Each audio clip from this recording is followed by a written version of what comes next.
So I had this technical problem the other day when we did the geek show, and I had to actually do something funny. So we're live right now. Say hello to everybody before I relaunch the video. Hello, everybody. Hello. All right, and it's still doing this. So the video is actually playing the audio on the recording, but it's not playing for us. So let's just remain silent.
Well, hey, fellas.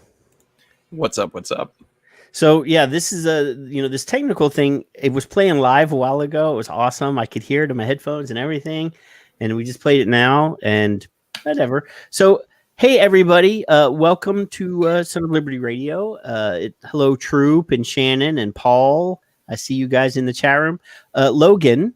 This is Logan, by the way. Hi. Everybody say hi to Logan. I know Troop. Troop, I know. I've known Troop for a billion years, but because we're old. But hi, everybody. I'm Logan. I said Troop. Troop, I said you first. Come on, man. But Logan, if you can't see it on your screen along the right-hand side, there's a thing that says viewer comments. I believe it says something like that. Live comments. I've clicked over to it. Yep. I'm seeing it. I'm seeing everybody. Hey, how's it going? Everybody. Hey, Troop. Hey, Paul, Shannon, Lutz, Nicole. How's everybody doing out there? Lutz and Paul are both from Pacifica, or Lutz is from New Zealand and Paul is from Australia. They're our international friends. Ooh, you guys it's global here on Son of Liberty Radio. Nice. Oddly enough, last week I did an analytics search or an analytic thing on the podcast, and we actually have listeners. Well, we've had lots of listeners in Eastern Europe, but we actually got India, because we were talking about World Vape Day, and we actually had one Nigerian showed up on the map. Yep. Again, it was World Vape Day, so we were talking about that. So everybody, if you don't know Logan, I didn't know Logan until recently. So Logan, introduce yourself to everybody. Hi, I'm Logan. Do you want me to go through like a whole spiel? Talk about your vaping, how you found vaping, and then your podcast. You have a podcast. I do have a podcast. Okay. Let's unpack this. So I smoked, I guess we'll start there. I smoked for a little over 12 years. I started smoking when I was 14, like right when I turned 14. Like my birthday hit, I started smoking. And I was really quick. Like I know a lot of people who kind of like worked up to that pack a day smoking. I was there like seamlessly overnight. I was just pack a day smoker. I had a lot of older friends. I smoked for about 12 years. The last 2 years that I was smoking, it really started to take a toll on my health. I was diagnosed with chronic asthma when I was 2 years old. And I know a lot of people who are really similar to me as asthmatics. In the short term, smoking actually kind of does this funny thing where it helps. Mm-hmm. If you're having an asthma attack, cigarettes tend to get you breathing again. There's bronchodilators in cigarettes that kind of open up your airways. So short term, cigarettes replaced inhalers for me, really young age. And I was like, this is fucking great, right? Oh, can I swear? Yes. Okay. We do actually encourage use of the word fuck. Okay. Because it is a drinking word on the show, and every time you say that, everybody has to drink. All right. Well, now I got to crack the beer then. Juice bomb. Having a juice bomb IPA. But either way, so I was smoking, and that was great. And for like, the first decade, I didn't really notice a lot. And then after that, it really, really got to me. So 2017, 2011, I actually tried my first e-cig. I was actually just talking to Pat about this. 2011, I picked up an Enjoy from a gas station. Had no idea what it was. I asked the lady behind the counter. There was a big glass display right up on the counter. Enjoy. And I was like, what are these? Oh, electronic cigarettes. Sure. Give it a shot. Didn't work. Didn't stick. Wasn't satisfying. Kept smoking. Smoked for another, 6-7 years after that. And a vape shop. We had moved, and there was a vape shop right down from where we moved. And so the summer of 2017, I was outside running around with my kids. We were playing soccer, dodgeball, a combination of those things. I have a 10-year-old and a 7-year-old. So they were a little younger at the time. Running around, maybe 15, 20 minutes in, I am winded. I'm done, right? I got to take a break. I got to go sit down. First thing I do, light up a cigarette. And it hit me like a ton of bricks. Oh, I owe you a drink for the last fuck. I'll make it too. There's the second one. Hey, Fig. What's up, Fig? Fig inhales. I love it, bro. I inhale occasionally. That's 100% appreciation for you, my friend. You are amazing. And, I was going to bounce on Patrick and Kevin, but I got the note that says, Logan's coming on. I'm like, honey, cancel all plans. Did you inhale? Speaking of inhale, did you inhale that food that you showed a picture of? I did. So that you could you prematurely evacuate on your wife? No, I mean, here's the thing, it takes me 6 months to acclimate to this whole daylight savings time, right? And so I'm still feeling like it's 5 o'clock, right? You're basically perpetually trapped then, because by the time that you acclimate to it, it comes back around. Exactly. But I tell you, I always look forward to Patrick and Kevin, but this is a real treat to to get to talk to you as well, Logan. I really do appreciate you and your voice. You're always calm and deliberate, and when you do get riled up, it's like a fucking zinger. Yeah, and it's I try, I guess. So Logan, go ahead and finish. Fig interrupted rudely, but go ahead and finish. You brought me into the studio. Well, I didn't want you sitting backstage all by yourself, lonely and weepy.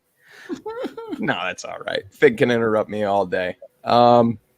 Which I'm sure he'll probably try. No, I'm just fucking with you, Fig. So yeah, I summer of 2017, I'm out playing with my kids. I short of breath. I got to sit down, and first thing I do, I light up a cigarette, and it just hits me. It hits me like a ton of bricks. All I could see is me in the wheelchair, me as being wheeled down my daughter's wedding day in a wheelchair, hooked up to oxygen, can't take care of my kids, and that's the example that I'm going to sit. And it hit me, and I almost broke down right there. It was just like a ton of bricks. I can't explain how that feeling felt other than it just hit me like a ton of bricks. And this was over at our old apartment at the time. And I called up to my wife and I said, hey, you want to come outside and hang out with the kids? I'm going to head out really quick. And I left. I headed straight for the vape shop. And I just said, I need help. I desperately want to quit. And that was really it, man. I mean, a few years before that, I had considered it. I tried 2 different flavors of the Nicorette gum. I tried a few different lozenges. I had heard horror stories from people that I was very close with about Chantix. So it was something that I just wrote off the list from the get-go. I was like, I'd rather smoke for the next 50 fucking years than go down that road, especially with mental health and things like that. It just wasn't an option for me. So I just went to I'll drink to that. And yeah, I went down to the vape shop. They hooked me up with an Aspire K something, had a Clio tank on it. I got some 18 milligram strawberry lemonade, and 6 days later, I was done smoking, and I haven't had a cigarette since. So you couldn't find what worked. You saw your own mortality while you're out there with your children, and you sought help that actually worked. Yeah, it was nice. And that vape shop, they're not. It's a real mom and pop shop. It's the bottom half of a house converted into a shop. Everybody knows everybody. I mean, these folks helped me. I didn't walk in and they just sold me something and sent me out the door. I was there every other day in that shop.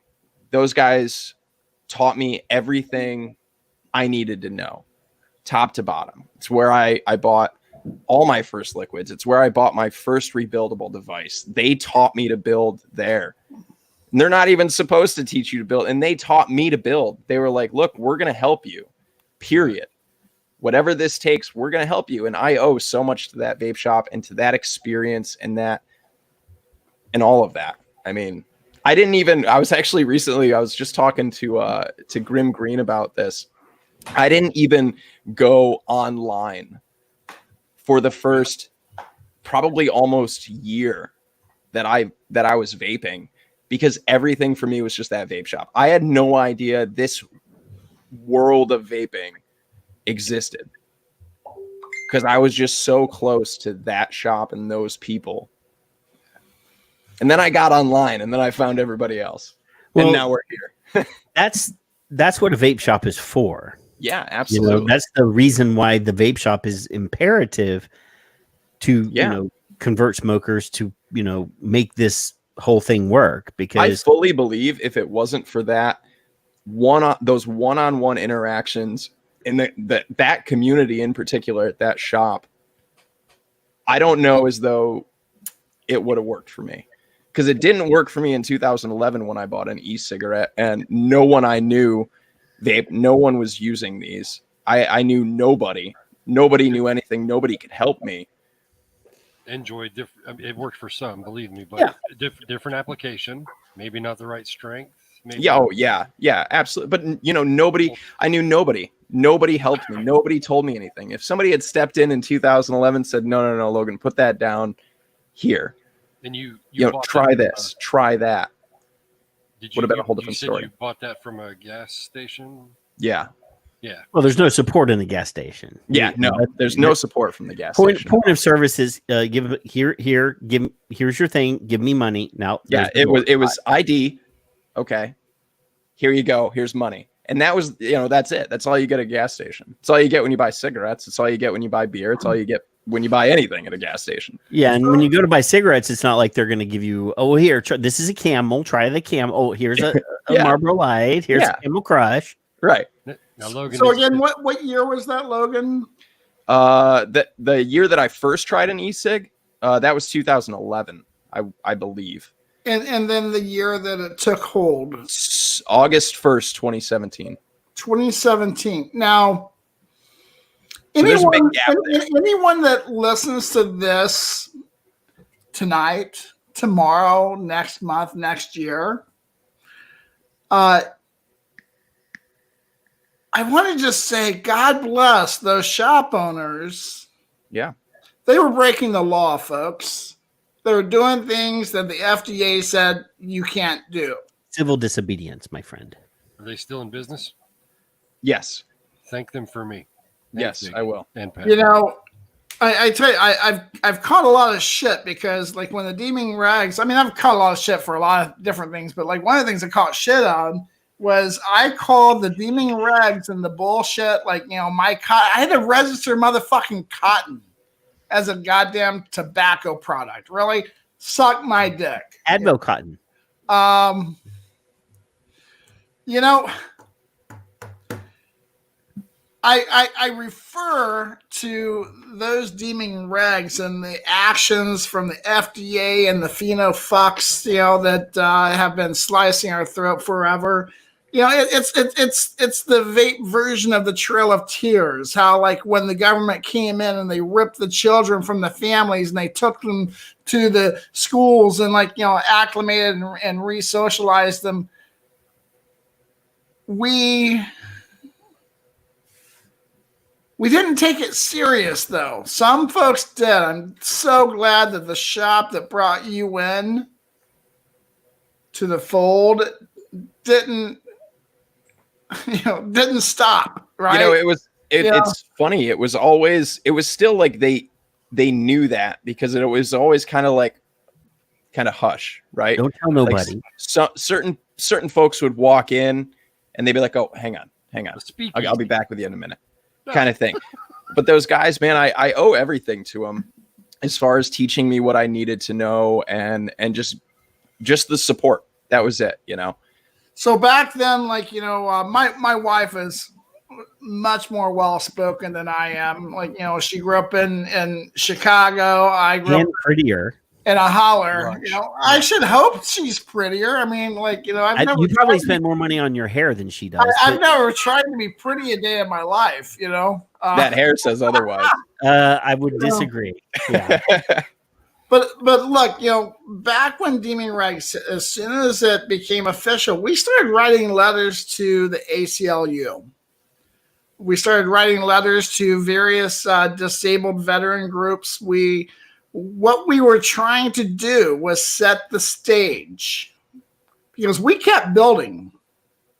We kept advertising that we were building. We kept, you know, doing all these things, not charging for flavors, doing so many things that these cocksuckers says, no, you can't do that because you're like blah, blah, blah. We tried to get arrested. We tried to get the letters. You know, and you know, our shop was in an area that you know, majority of our business was military, a lot of whom were active duty and veterans with severe PTSD. You know, we had a couple of veterans with PTSD so bad that, you know, they would come after hours or before hours. Yeah, when there's nobody else there. Yeah. And so, you know, I'll be damned if I say that, like, we're not going to build this man's coil, or we're not going to service this man or this woman's. It was mostly men, you know, that, you know, the base that we're near, it's mostly hardcore combat veterans that, you know, and combat guys. But we did have some females that saw combat service with, you know, PTSD. But no, we never said no. We never said no. And, like, even good on you. All the way up until even now, like, you know, if somebody came in and they needed help building, no, fuck you, we're going to do it. Yeah. Yeah, absolutely. You know?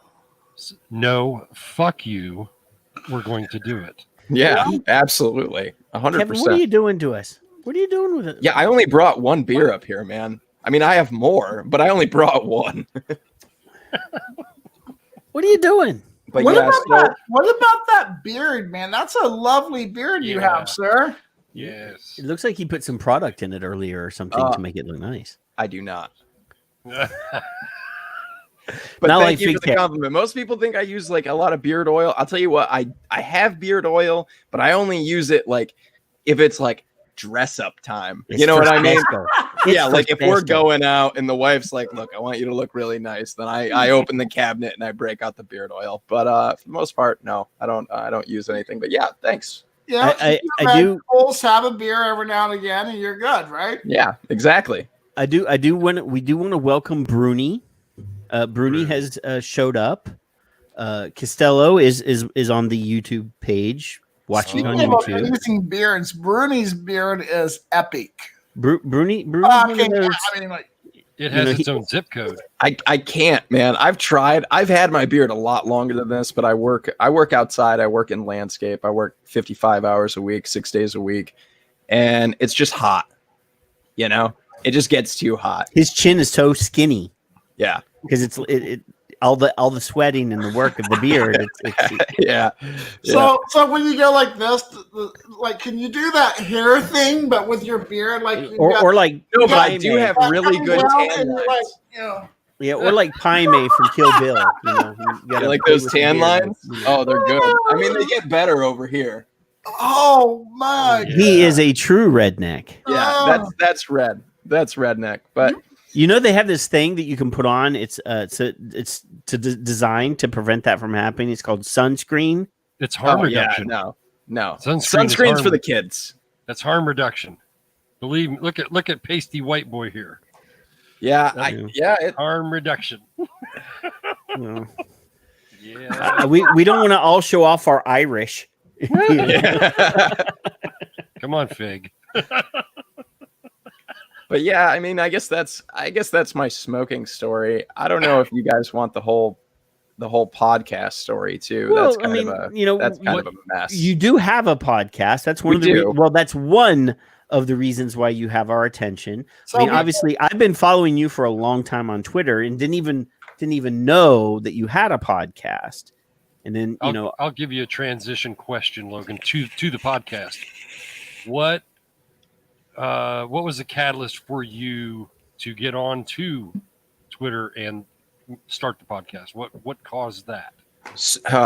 So this is a complicated timeline. Okay. I've been on Twitter for a long time.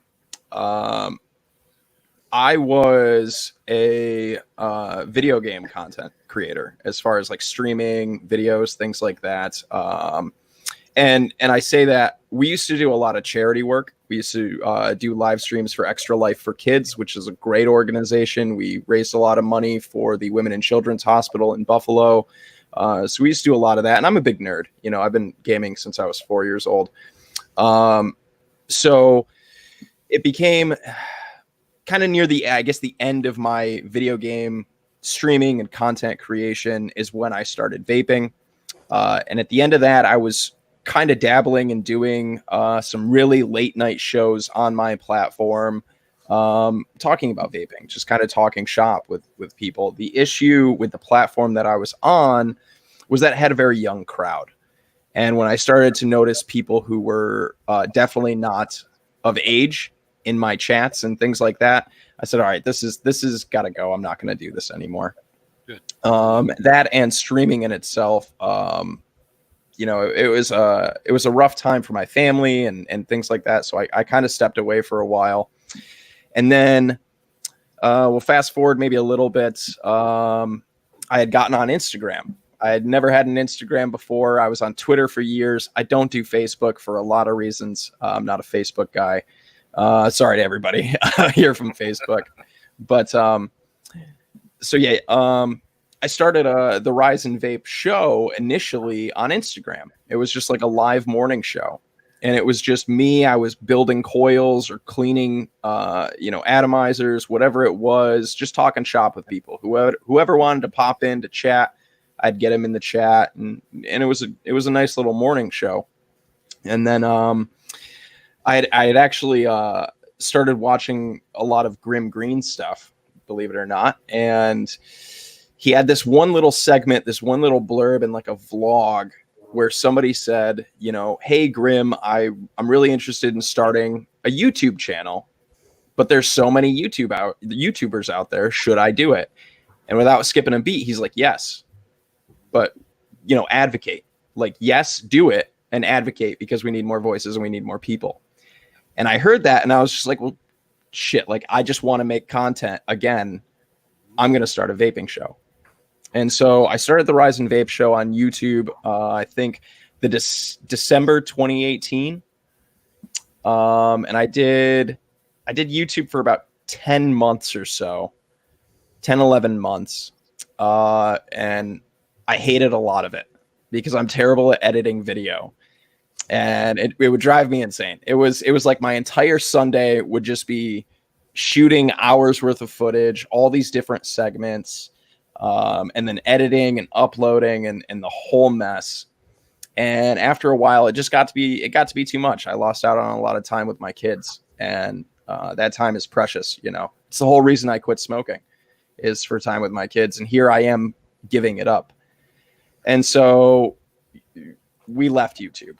And that's when I said, let's start a podcast. My wife was on the show. She would join me for certain segments like e-liquid tastings and things like that. But she was never really comfortable on camera. And I'm more than comfortable on camera. I've been on camera for years. But I said, I'll meet you in the middle. She still wanted to be involved. And I said, why don't we start a podcast? It's audio only. It takes away all of that, being on camera, anxiety, and all of that. And that's where it went. And then we started the podcast last September, like days before September 11th. Yeah, it was a great time to start a vaping podcast. I think that's really, the whole. why not though? Why not? You had a lot of content. Oh yeah. Right out of the gate, we had plenty to talk about. Which is honestly, that's kind of a really terrible thing. I understand that your wife is hesitant to be on screen, just because women are different than us. We don't have to do anything. No, other than Fig. We don't have to do anything to make ourselves pretty or presentable, because we are what we are. Oh, I'm a vain motherfucker, Logan. I'm trying to hide my ugly. When he travels, he has. If I had hair like yours, Fig, I would be a vain motherfucker too. But unfortunately, mine started falling out when I hit 20. So I did calm it down this last time, and I've got some. That's calm. Yeah, this is calm. Yeah. That's calm. The bro lights really shine when he's when they're fresh. I've got meetings, like professional meetings, going on, and it's like, I'll calm it down a little bit, not totally, So Logan, because I've been following you for a long time on Twitter, and I actually just recently followed the Rise and Vape Twitter. Cool, thanks, man. I didn't know that, but about a week ago, Kevin. What? Kevin sent a link, because we have a group chat that we talk to each other back and forth on during the week. So we kind of got an idea what we're talking about. But Kevin sent us a link to this tweet. They make me engage, Logan. They're really rude to me all the time. Me and Kevin have been following each other on Twitter for quite a while. For quite a long time. So you sent this tweet. It says, I see a lot of folks giving up their fight for harm reduction. I understand it's stressful. It's frustrating. It's defeat after defeat. This isn't a hobby. This is people's lives on the line. To those still fighting, I'm with you. Together we rise and vape. So this is something that's very it's very present. Dear. It's very present when Fig and I, because I've been doing this podcast since this podcast I've been doing since like 14, 15. I did the Vaping Militia podcast there was overlap. I was doing both shows for a while. But about a year and a half ago, it was December of what, Fig? 18? Yeah. December of 18. Like he and I, we had been doing this show because initially I did the show by myself. It was just a podcast. And Fig talked me into doing video, but he was on the show. Even when he wasn't on the show, he was on the show because he would call in every weekend and be on the show for 2 hours. We've kind of done something for well over 2 years. I'm thinking closer to 3, but yeah, probably. Anyway, so we had been, I mean, it was like we were smashing our heads against a brick wall, like, and we were just so exhausted and we were like frustrated, and we set a date. We said if something doesn't change, March is our that we're done. Like, I'm done doing the podcast in March of 2019-ish. No, 2018 at 19-ish. Well, let's put this in a little bit of context, okay? You know, I mean, here's the reality, and I am at the point, like, you know, I don't plan on writing a book, but like I really like, I could write a fucking book, you know. You should write that fucking book. I think Demi and Phil are writing a book, and that'll be a fucking zinger. Oh my god, there's gonna be so much shit. I mean, I only know about half of what they know, so. But understand this, like, you know, like we do a lot publicly, right? But there's only probably 10% of what we do that anybody ever fucking knows. And sure, Patrick and I spent from at least August all the way until December doing just a shit ton of work behind the scenes with a shit ton of people. And in December, like, I'm not going to go into like the different things that we were going to do, but there were some really cool things that we put a lot of work into. And then like the people that we were working to help for free, and like over the holidays, like that's when you spend time with your family, right? It's when you spend time with your family, just like what you were saying earlier. Like, you know, I was spending my Sundays editing this YouTube thing and video and this, that, and the other. And, you know, Patrick and I over that Christmas break, we're like, you know, we've got hundreds and hundreds of hours that we've gifted of our time and talent with hardly even a thank you. Well, I'll thank you. I'll thank all of you. Thank you for everything. Yeah. You know, I mean, thank you. You know, but the point is that like it gets hard, you know. It's like, you know, he would lift me up one week, I would lift him up the next week. And it was one of those things. And then like there was 1 week where we both were down, and it's kind of like a marriage, right? Like, you know, you lift your wife up when she's down, she lifts you up when she's down. Well, Patrick and I have been lifting each other up for a long while, and we hit a fucking wall. We're like, you know what? March 31st, if we don't see change. And you're still here. Yeah, we're still here. And we're still smart, but Logan, like, he and I got in a pissy fucking fight online like 2 weeks ago. But we're still smiling and we're still loving, like, you know, and we're still trying to be kind and honor this wonderful technology that we have, right? I mean, like, you know, we know, I mean, this is fucking amazing. I'm 7+ years smoke free.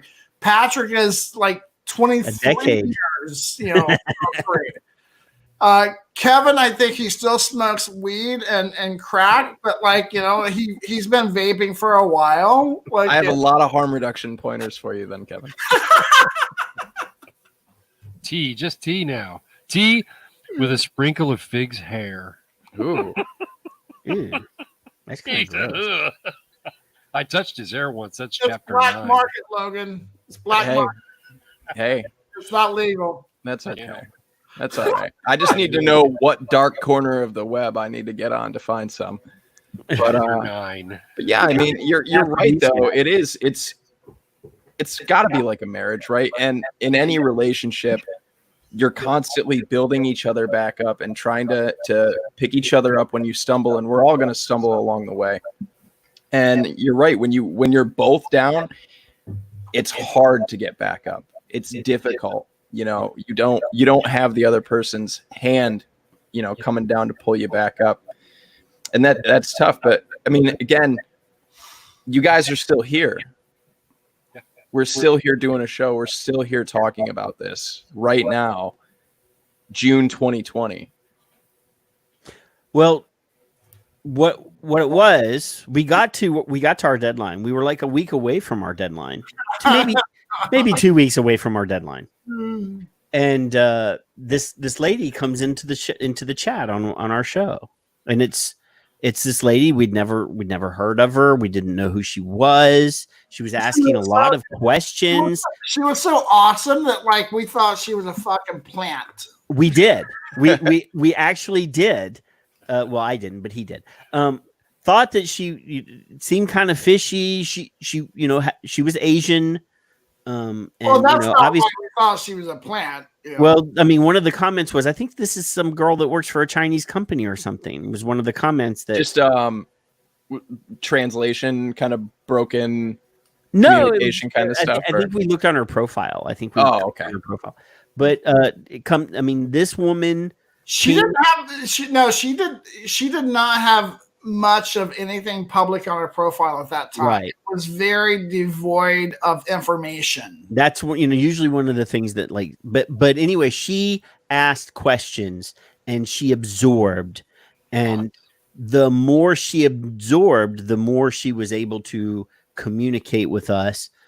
She started going to all of these different vape shows. I mean, there's more than one. She was on the Smoker Show, or in the chat room of the Smoker Show. She was, in our chat room. She was just asking questions, and we were like, wait a minute. She was asking questions, and we were learning shit. And she would go on and she was on Twitter, and we started seeing her on Twitter. And then the next thing you know, she's at a hearing, and we're like, yes. This is, and Miss Cherry Lie. Like, yes, dude, yes, I know. I know Miss Cherry Lie from Twitter. Was that? She's beating up Fig. She was the spark, man. She brought it all around. She we had Dr. Mariwo Glover on the show from New Zealand. I love Mariwo. I've had her on the show. I've talked to her. And she came on, and Dr. Glover was like, I had planned on keeping her for an hour, just talking to her. And then, because she's in New Zealand, it's a completely different time. She's an important person.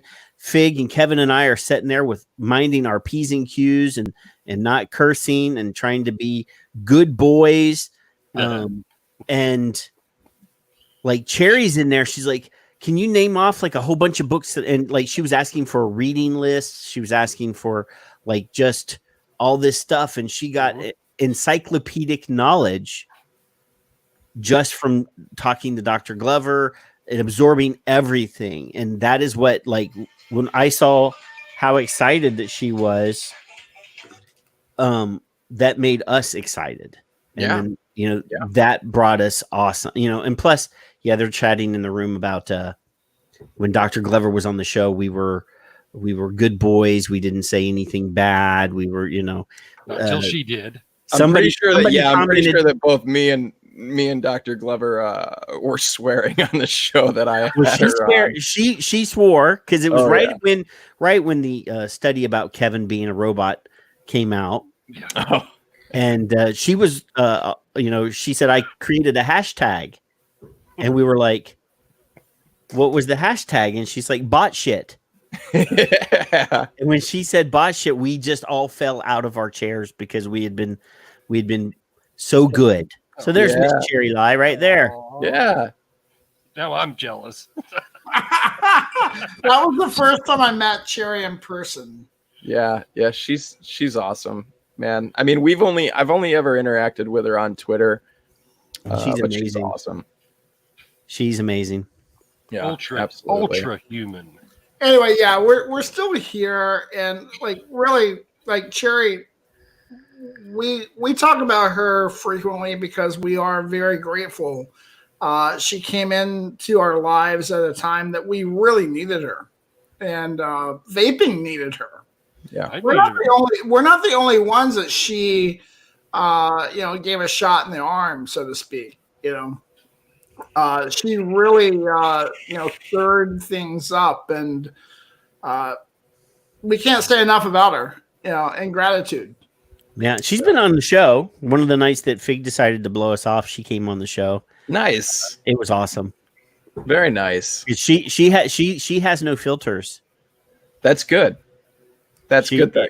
But so last week, we did a whole show last Friday about World Vape Day and World No Tobacco Day, which was last Saturday and Sunday. And I made the video at the beginning of the show was just screenshots of a lot of the tweets that were there. I actually just did a search for the hashtag and just started scrolling down from the top tweets down, and there's a lot of really good tweets. Yeah, it was an incredibly inspiring day. Yeah, and the sad reality is that we had a lot of stuff going on in the States. And a lot of people were disappointed that we didn't trend. It didn't have as big of an impact. I mean, obviously, with all the other stuff that's going on, we had the SpaceX launch, we had the protests, we had all everything that we could. So I don't feel like it was a failure here. I mean, it did trend in other places. Yeah, it trended in other countries. It just didn't trend here.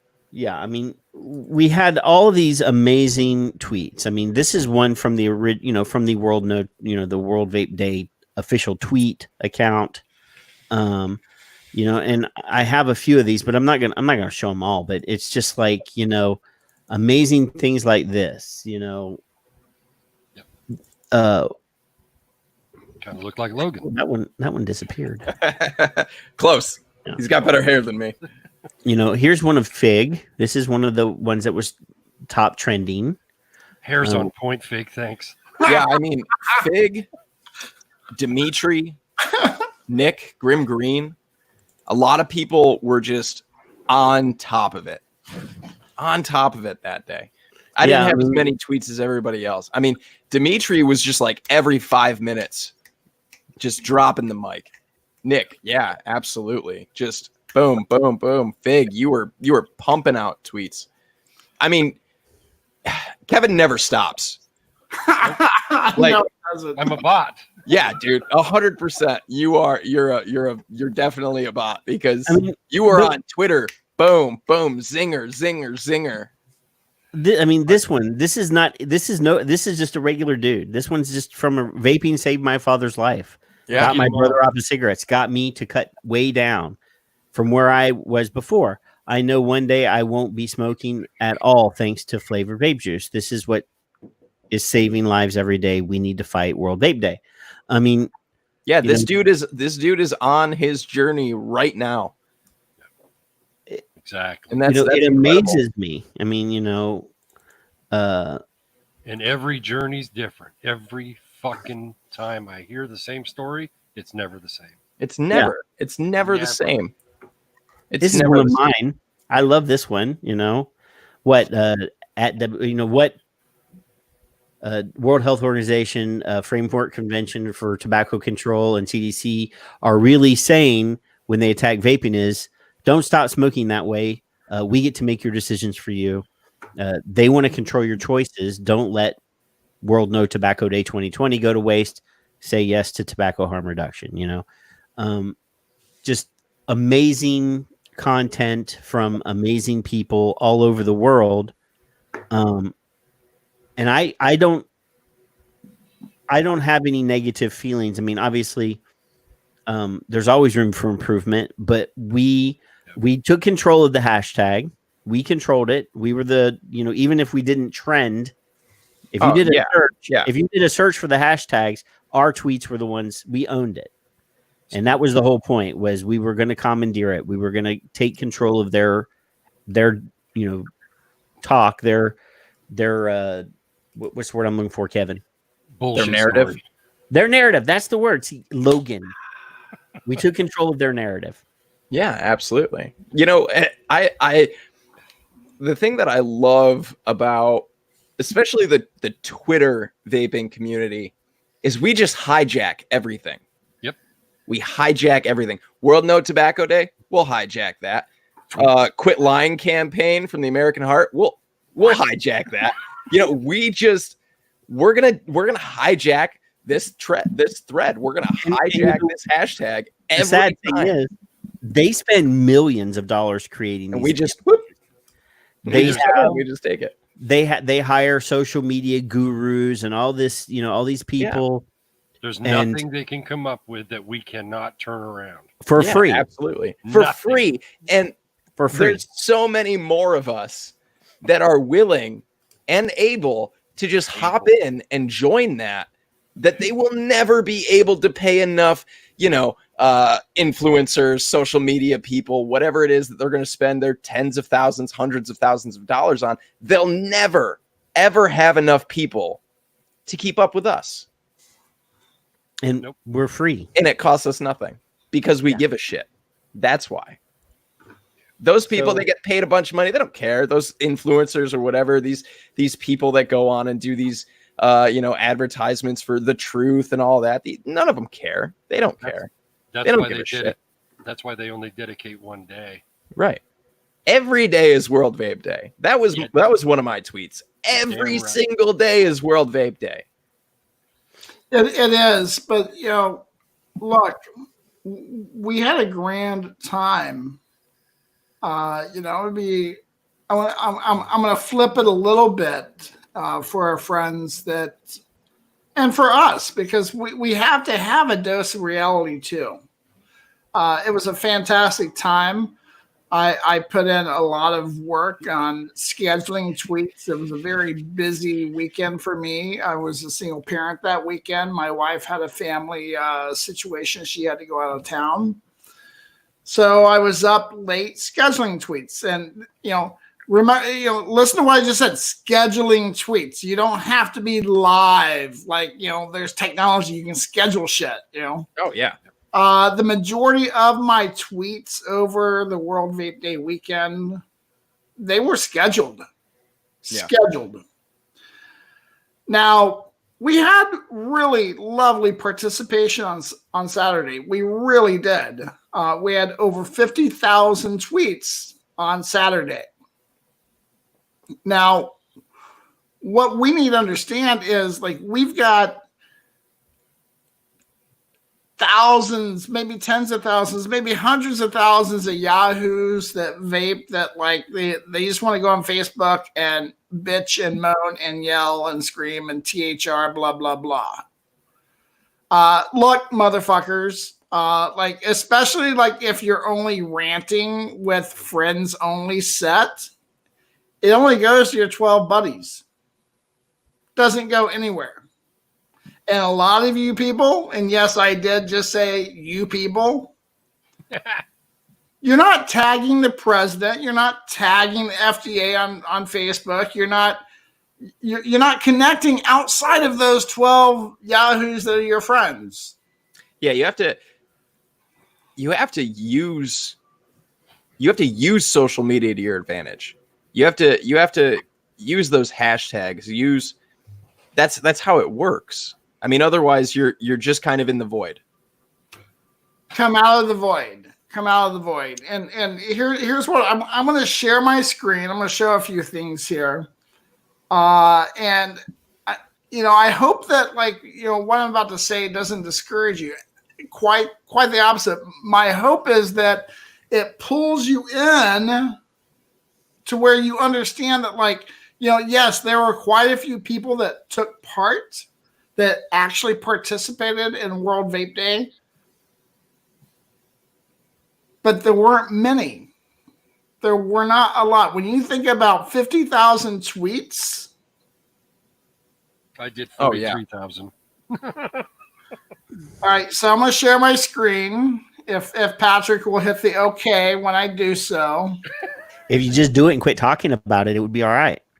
Nose up, tits out. All right, so the first thing I'm going to show is why Twitter. Now, I don't have many followers on Twitter. It's 2,000. That's not many followers. I think Kevin has 14 or 20,000 or something like that. I don't have many, and the majority of my followers are vapers. So over the past week, I took this screenshot this morning, or no, yesterday. I took this screenshot. 5:37 yesterday. Now my highest day was on Sunday with 36,000 and change impressions. On the 30th, I think it was like 31,000. That's over 70,000 impressions. You will never fucking get that off of a personal Facebook post. Those impressions, they're going to all sorts of people, all sorts of eyes, from academics to, your common, brother and sister that loves vape. But the point there is that when you're on Twitter, your voice goes further. Oh, yeah. Yeah. So there's actually, you can go back in my old YouTube if you really want to. But last summer, long before the big push that came on Twitter, September 11th and beyond from Vapers, that's where everybody got called a bot, because there was just this flood of people that moved to Twitter. September, October. But I'll tell you, back in July, maybe June, maybe, I don't know when that video went up, but you can go back and watch it. I was trying my best, Fig, to reach everybody who just lives on Instagram. All the hand check people, everybody who's just on Instagram, because Instagram is like a vape world, right? Like, that's the go-to social media for vapers, and it drives me insane. Instagram's great. Use Instagram, whatever. But I was trying my hardest to get people to Twitter. And I was like, look, guys, like, you can share this little screen cap of what's going on, or a screen cap of an article or something on Instagram, and that's great. But the one thing that you can't share is clickable links. I mean, you got to have like 10,000 plus followers before you can even share a clickable link in a story on Instagram. Terrible. I've been trying to hand somebody information, when I want to hand somebody a call to action, when I want to hand somebody a new study, when I want to hand somebody that on Twitter, I can do it like that. I can just post it. Here you go. Boom. Here it is. I can tag everybody I need to. I can hashtag everybody I need to. You can't get effective communication of information like that on Instagram. And I was trying, Fig. I made it nowhere, but I was trying, brother. Well, first and foremost, on Instagram, they're not there for information. They're there primarily for pictures and, Yeah. But 100 likes. Yeah, exactly. I'll show you. I've come across, and I'm using a new service. I'll show you the IG. I want to share this real quick. And here's the ball buster. I gotta reshare that. Here is the ball buster. Yeah, dude, this happens every time. So 66.8 thousand tweets for World Vape Day. The majority were on that one day. And as I said earlier, it was a little over 50,000. And then Sunday, we gained another 16,000. But then World No Tobacco Day, this is sponsored treats. This is all, like Kevin's talked about the thunderclap before. Here they come. They had 184,000 in one day. Yeah. Now, here's the reality. And I'm going to stop sharing this now. But here's the reality. What people need to understand is, like, I have a feeling that maybe 3% of vapors actually participate. Imagine if. Oh, yeah. It's not even 3%. Less than one.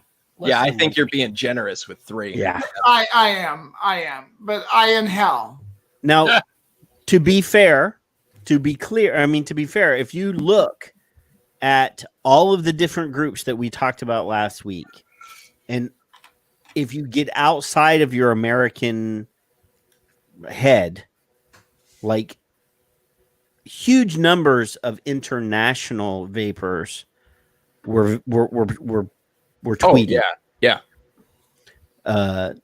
But you talk about Instagram. I've had an Instagram for about 8 years, and every one of the pictures that I have on Instagram is an advocacy picture. Like I don't, it has to have a message, whether that means that it's a picture of something pretty, and then I type in a really long thing. Nobody ever reads the really long thing. No. So a lot of my post Instagram, and I'll post a hand check of something, or I think this morning I posted a picture of the Aries 2 that Dimitri sent me, which is a great vape. And I think I said something like I can already hear Dimitri yelling at me about a mech mod. I went to the VTA conference. It's actually, hold that closer. That's really nice. I'm gonna have to buy one that of those. Reminds me, is that? Oh no, that's it's an 18350. It's the Notion. It's a little 18350 banger. I'm in Texas. I need to get that. Squatted down. So, Kevin, you were trying to share something. I was about to click on it. Oh, okay.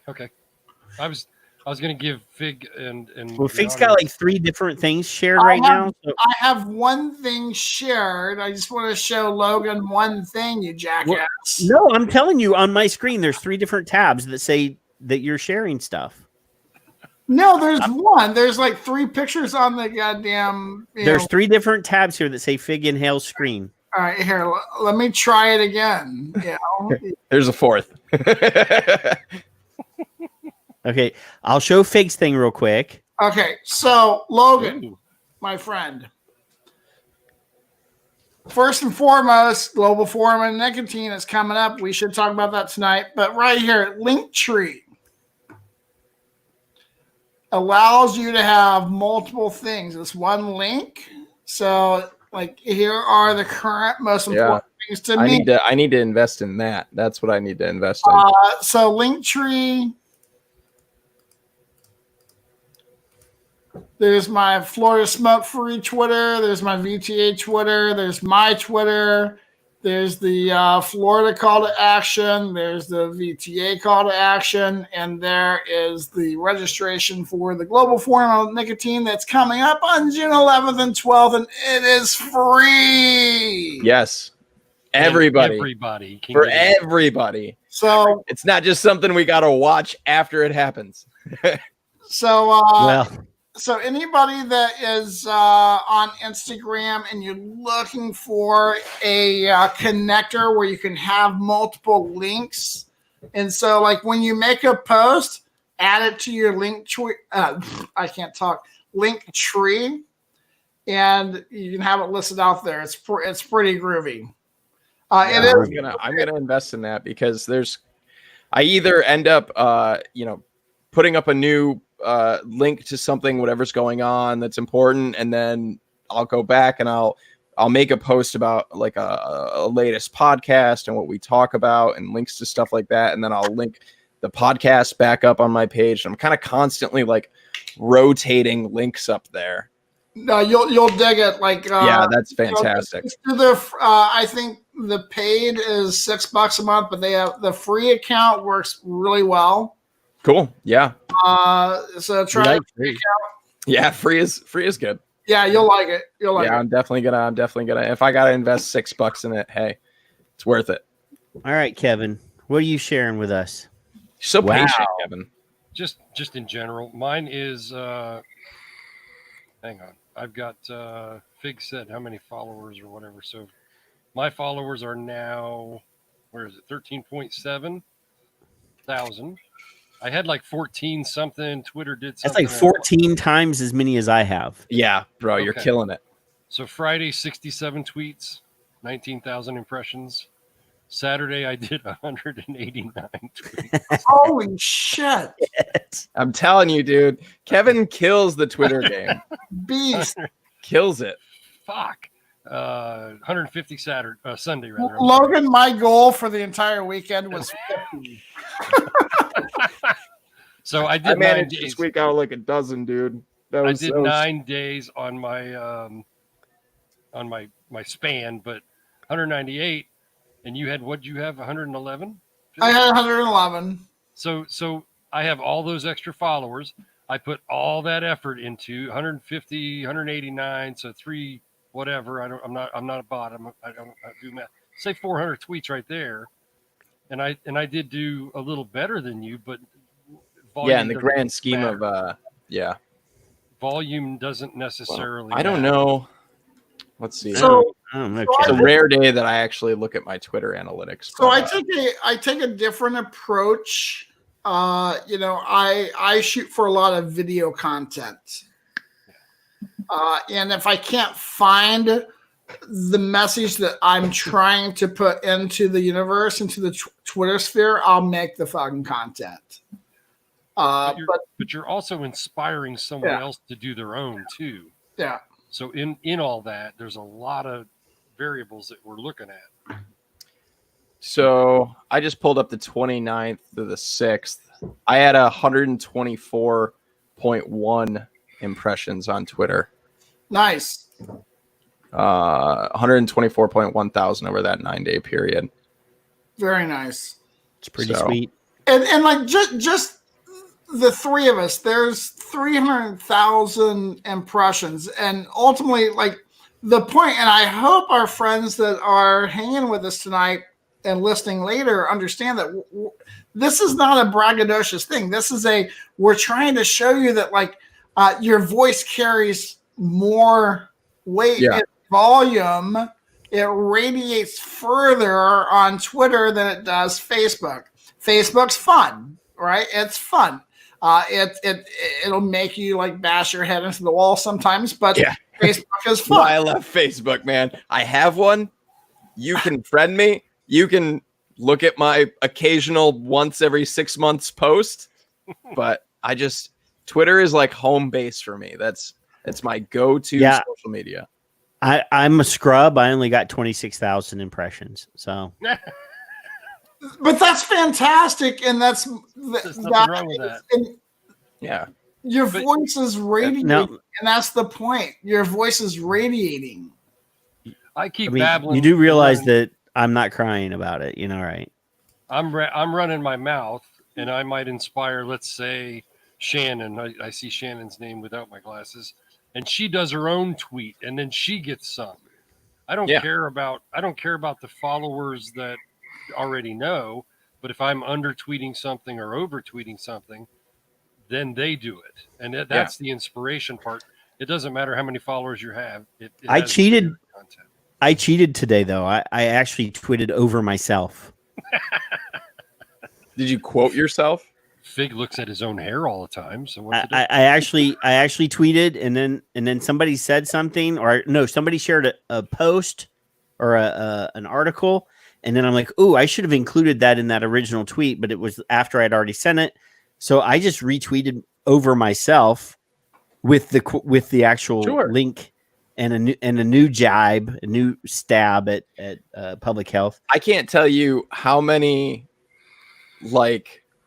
of Kevin's visual aids that I have saved because they're amazing. Some of his tweets they're like a Venn diagram. It's like lines going over, and I'm like, what is the? I'm lost. What is going on? But I'll tell you, every now and again, Kevin gets like, I'm like, no, I'm not gonna retweet that. Like today, like he tweets out, remember that tweet, Zippy, back. And I'm like, I've been calling Tom Fuckhead Fried Zippy since he was the director of the fucking DDC. Fuck him. Fuck Zippy. Zippy. And encouraged me. Agent Anya encouraged that. She fucking thought that was the best thing in the world. So kiss my ass. But I think one of the biggest things with Twitter is really trying to engage outside of our bubble, right? On social media, they call it a silo, and we're very much in a silo. We're very much in this contained bubble of, it's just like an echo chamber. We're all the same 10,000 people. Are all, that's it. And we're all just yelling the same things at each other, and we need to break out of that silo. And I think one of the things that I encourage people to do is like, look, if you have other hobbies, if you have other interests, engage in those as well. Right? Go follow. If you're like me, if you're a gamer, I have a ton of people who game that follow me from back when I used to do all of that kind of stuff.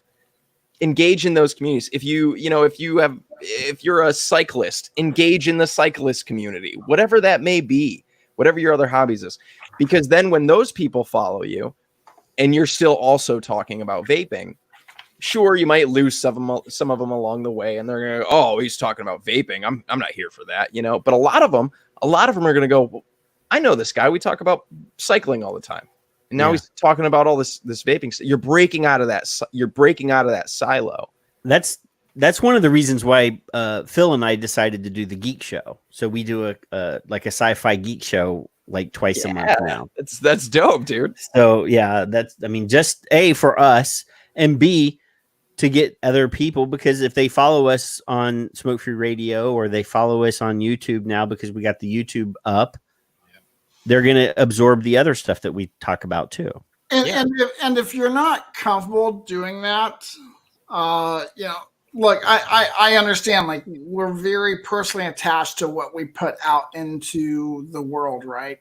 You can also, you can create feature accounts. Like if you're into cycling, you can have a feature account that is separated into just cycling. And then on occasion, you don't have to have it. Sprinkle it in. Yeah, sprinkle it in. But, Gmail is free, right? So you could have Cycling Kevin at gmail.com and have a Twitter account for that. And then every now and again, retweet your other one. And then the people that are following your cycling account, oh, wait, fuck, I vape too. Let me go follow his other account. So, but it's okay to have, feature accounts. Yeah. And exactly. And there's so many ways to go about breaking out of that silo. That's what we need to do, and 100%. Anybody that does follow me, I always tell everybody I'm a harm reductionist first. I'm a vapor second. And if you follow me on Twitter, you're going to learn that really quickly, because I spend a lot of time also talking about drugs, drug harm reduction, just human rights, whether that be sex working or whatever it is. That's what I talk about. Harm reduction as a whole, not just harm reduction for me, not just harm reduction for Kevin, the way that he wants harm reduction for everybody, and bodily. I'm a really big guy on bodily autonomy and freedom of consciousness. So those are the communities that I also engage in. And something that I've been working really hard at trying to do is bridge those gaps, because there's a big divide between tobacco harm reduction and drug harm reduction. And I'll tell you right now, it doesn't come from the drug harm reductionists. If you were to go ask a drug harm reductionist how they feel about vaping, they're going to say it's harm reduction. But if you go ask a lot of really staunch, hardcore vape advocates how they feel about harm reduction, if you say, how do you feel about safe consumption sites and needle exchange programs? I'd say you're going to get a really different reaction. And it's really sad, and it's really disheartening to me. And I'm trying to engage those people, because if we can come together as a harm reduction community in mass, we're going to change the world. Well, and I will say, we've talked about some of that here. Now, there's a difference between, like you said, safe consumption sites versus what San Francisco has done. And basically people are doing it right on the sidewalk while people are walking by. Right. That's one of the biggest arguments for having a safe consumption site. And I'll tell you right now, safe consumption sites have been open in numerous countries around the world for well over decades at this point. And here's a fun fact for anybody curious. Not one fatal overdose has ever occurred in any safe consumption site around the world, ever. Nice. I didn't say overdose. I said fatal overdose. Not one person has died within the walls. I'll repeat it. Not one person has died within the walls of a safe consumption site. And if you want to know who opposes that, not in my backyard. NIMBY moms are the equivalent of PAVE moms. We all hate PAVE moms, right? Yeah. Those are NIMBY moms. Those are the people that say not in my backyard. And their argument is, well, why would we want a facility where people can go in and use drugs? You just said people in the streets of San Francisco are hanging out under streetlights doing the same. Would you rather walk down the streets with your children and walk past people who are using drugs and falling out and overdosing on the sidewalk while you probably turn your nose up at them? Or would you rather them have them in a facility where they're going to have clean supplies, clean equipment, trained staff with Narcan, and access to all sorts of things where people can get help? Because at the end of the day, it doesn't matter how you feel about drugs. A, people use them, and they've used them for thousands of years, and they will continue to use them. But B, yeah, you're using them right now. Caffeine is, I'm going to tell you right now, if you want a really good book, read the book Say Why to Drugs by Dr. Susie Gage. She talks about tobacco. She talks about nicotine and e-cigarettes in that book, and it's a really good book. But the point being is you can't get help if you're dead. That's right. Right. And if we can get somebody into a safe consumption site where A, they're going to have clean product, they're going to have a fresh needle, because I don't know if you've ever seen a needle under a microscope that's been used multiple times. I can show you. It's tragic and it's terrible, but we can prevent disease transmission that way. We can keep people alive that way. And with trained staff there, they're going to help people get to where they need to go. And everybody needs to understand those core principles of harm reduction. You meet people where they are, and it doesn't matter if they continue to use. You try to find the safest way possible for them to use to keep them alive so we can get them to a point where they get help.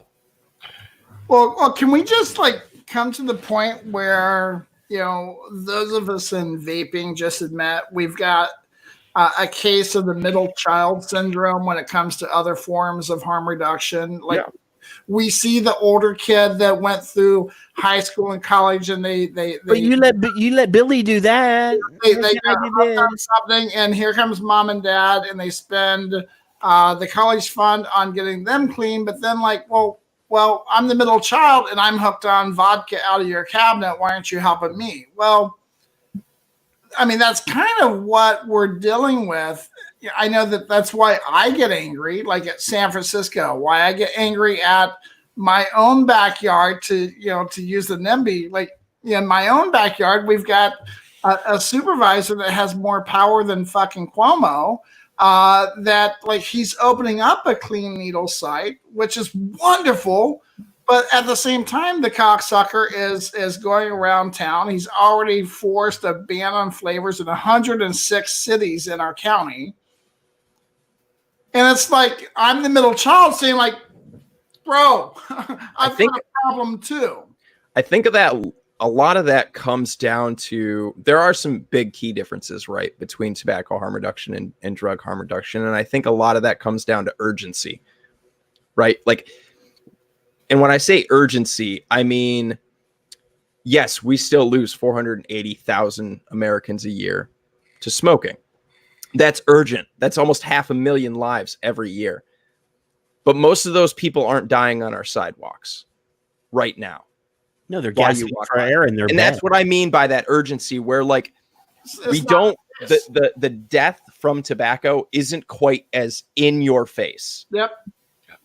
And I think that's where a lot of politicians and people like that get lost in that, which we need to do both. We need to we need to equally say this is very urgent, because, if you smoke a cigarette, chances are it's not going to kill you tomorrow, right? You're not going to smoke a cigarette and fall out on the ground and die. But chances are, if you go buy a dirty bag of heroin off the street and it turns out that it's pure carfentanil, chances of you falling out and dying right now are pretty good. Well, and let's be real. In my life, the people that I've known to do heroin or hardcore drugs, they're not poor people. I cannot tell you how many of my brethren over the years that were either trustafarians or otherwise very well-to-do got hooked on heroin as a party drug, and then next thing you know, bada bing, bada boom. So, there is a proximity to policy and lawmakers. Absolutely. Whereas, your average cigarette smoker, half of all cigarette smokers are poverty line level people. Smoking is in after 2000, especially, whatever you want to say. Majority low income.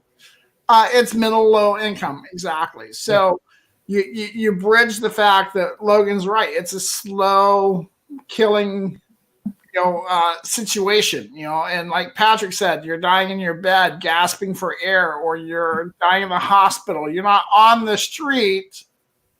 Yeah, it's just not as in your face, and I think that it's in your family's face. Lost. Yeah, but yeah, I mean, how many people? How many? I don't know. There's nobody in my family, for example, that has died from smoking. Like my grandparents didn't smoke. Yeah, my grandmother. My parents did. My grandparents didn't, and both of them quit. But there's people like Nikki in the chat room. Her, she's both of her parents, and it's very raw for the people that experience it.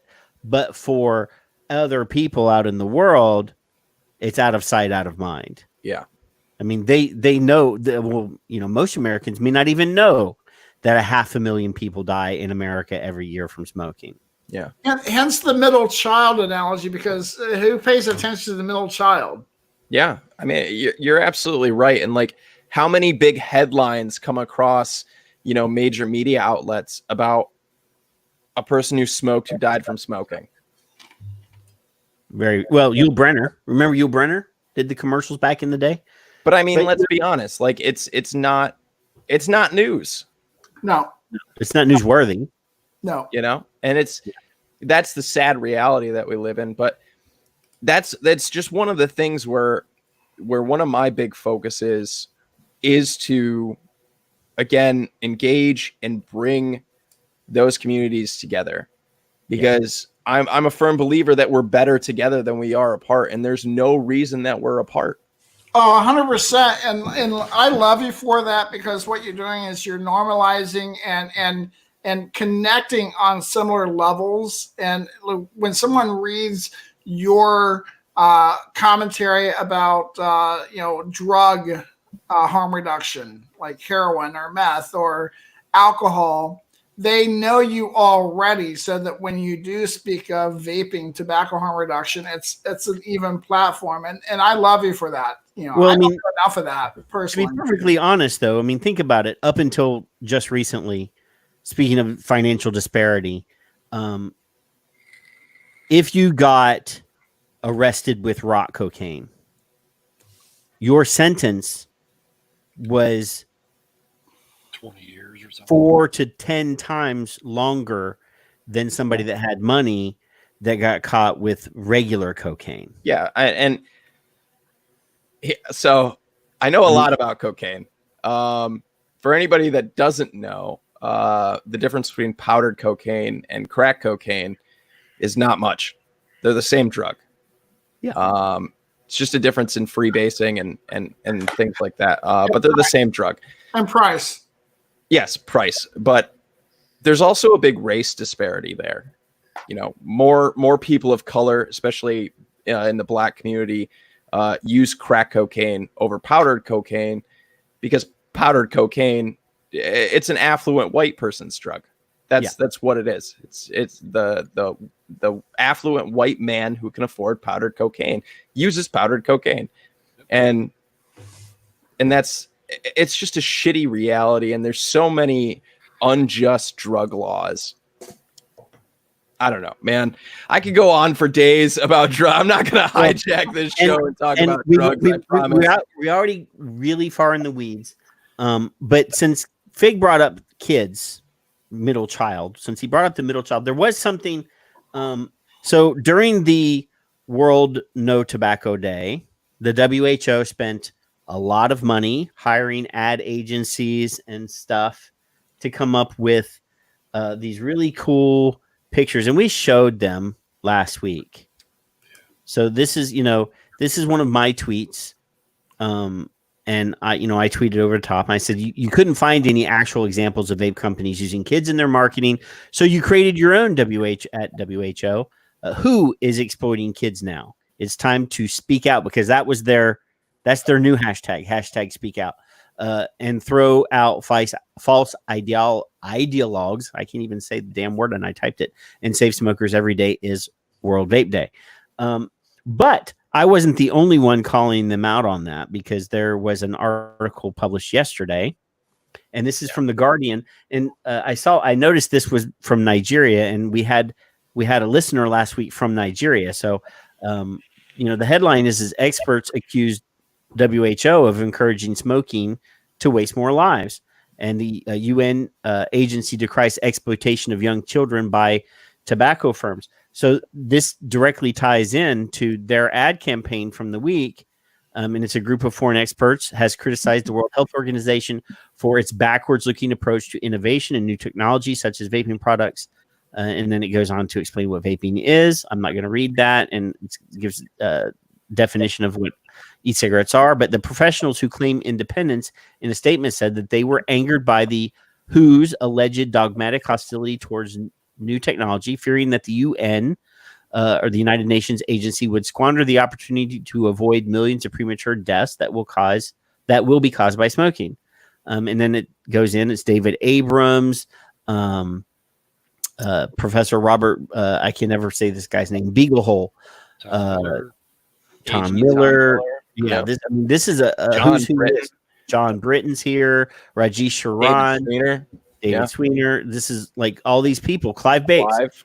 And there's a quote from Abrams. It says, "We know beyond reasonable doubt that vaping and other smoke-free nicotine products are very much less risky than smoking, and that those who switch completely see rapid improvements in their health. Yet, World Health Organization continues to promote the outright prohibition or extreme regulation of these products.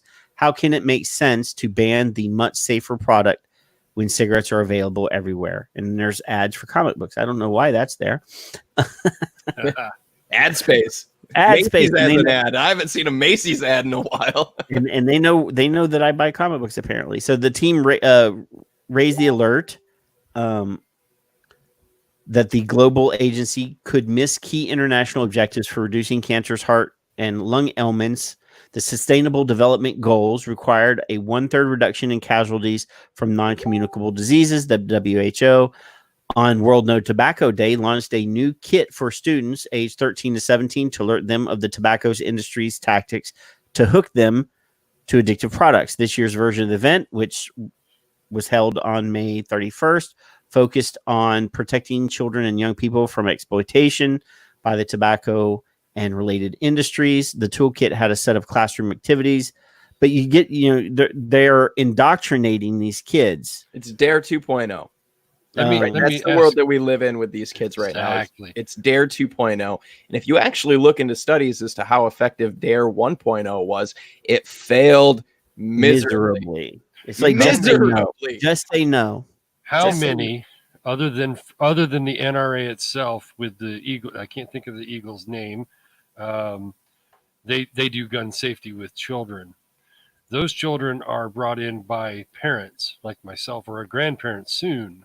Next 5 years, 6 years, when my grandson Logan, his name has an opportunity. That's right. It's a good name.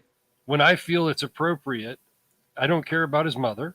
That's his mother's problem, and his father's going to be for it anyway. He doesn't know there's weapons in my house. They were all lost in a tragic boating accident. But who's going to bring those children in front of a weapon? How many people advertise weapons to kids? Nobody does. But tobacco control will advertise to children. Do you notice in that whole campaign too, how every tobacco product or whatever it is like it's like an outline. It's a little connected dots. Dotted line. It's an impression, and that's how they skate around that direct advertisement with a child with a tobacco product. That's how they skate around it. But like, what else could it be? What else? Obviously, they're blowing. They have them all puckering up and blowing. Yeah, and with photoshopped smoke rings, and they got their hand like this, and they're holding a box mod or whatever, a little a box mod. You know, it's there's legal jargon in there to keep them safe, But we know, like, what else? You might as well just put it in their hand. I mean, at that point, like, it's just absurd. It's ridiculous. And again, yeah, like you said, no matter how questionable branding might be on a bottle of e-liquid or packaging or whatever it may be, you will not find evidence of a manufacturer using a 9-year-old child in their advertisement. In 10 years, I've never seen it. Because I mean, we could talk shit about the juice box e-liquid all day if we want to. I've seen all sorts of. I'm somebody I don't really care about the juice box e-liquid. Whatever, leave it, take it. I don't care. But you'll never find a manufacturer or whatever it may be, an organization, a company, use a 9-year-old child. No, some of those kids look like 7. Yeah, dude. Like it's gross, dude. Like it's fucked up. It's gross. But they're calling us. I'm mad as a parent, right? I'm not even in the industry, but I say us all the time. They're saying that we are exploiting children. And I'm not the one going around and putting vaping posters in bathrooms in schools. Bing, bing, bing. And we talked about that, but somebody tweeted a picture of one of the things, and they said I showed this WHO anti-vaping piece to my child, and the child said something like, well, they're not supposed to be vaping. Vaping's for kids, or vaping's for grown-ups. And then the mama or the parent asked, well, who do you think is trying to sell this product to kids from this picture? And she pointed at the WHO logo. Yeah, put your branding right on that advertisement. Thanks, who? So yeah, it's sad that these people claim. I mean, we have a hashtag. I don't know if you're familiar with the hashtag PHINO. FINO. Yes, FINO. So that's courtesy of Brian Foytik. Brian Foytik. He said that about 4 years ago. I'm like, I'm using that shit. So yeah, I mean. We stole it. Yeah, I mean, and it's really crappy. And like you said, it feels dirty. It is. It's gross. I don't have a better word for it. It's just gross. Like it's reverse psychology. Yeah, who does that? We're doing this. That's who. We're doing this, but we're going to blame you. Yeah. We're going to show everybody the awful things that you're not doing by making it look like you do them. But anybody with at least, I don't know, a dozen brain cells, can look at it. I'm out. Good night. The thing is, and it's appalling. I see people react. I mean, people when they think that their child. Left. Come back, Kevin. he probably went to go take a dump or something. But parents specifically lose their fucking mind when it comes to if their child is threatened, even when they're not really threatened, but people make you think that they're threatened. Right. You might be an intelligent person. You might be smart and in normal day to day, never have any issues. Bring my kids into it. Somebody fucking says something is going to hurt your kid, even if it's not true. And your hair starts to stand up and you start to, you get that vigilant, like dad, mom mode, and you act out of emotion. And that's most of these parents. Oh, he was getting coffee. Most of these parents are like that. Like they don't think when somebody says your kid is threatened, they don't go into, well, let me think about this. And, I have some no, they don't think that it's like, oh, my fucking kid. Oh, who do I need to go after? Right. And I think that's a reasonable response for a parent. The initial response, right? You want to protect your child. That's just paternal instinct. I think where a lot of us as parents fail is where we reflect on that. Where do we go and do our research? Do we ask the right questions afterwards? Do we correct that initial reaction? And a lot of us don't, That's a great point. And unfortunately, the other side of that is parents are fucking busy. right? Well, the reason we are so well researched on this topic is because we're passionate about this topic. Right. You know, If we didn't do this, there's we like wouldn't 3 bother. apps that my son's not allowed to have on his phone yet because I just haven't had time to research these fucking apps. You research Pornhub, you liar. You Well, got a parents are premium busy. gold What club. about my kid? And a platinum lot account. of parents they catch the news, and they're lucky if they get that. Which, I mean, in my eyes, you're unfortunate if the only thing you catch is the news. But we're constantly under fire in the media. We're constantly under fire in the news. And as a parent, I have so many concerns. I have going to work. I have feeding my kids. I got changing. My kids got to have showers. My kids have soccer practice. They have this.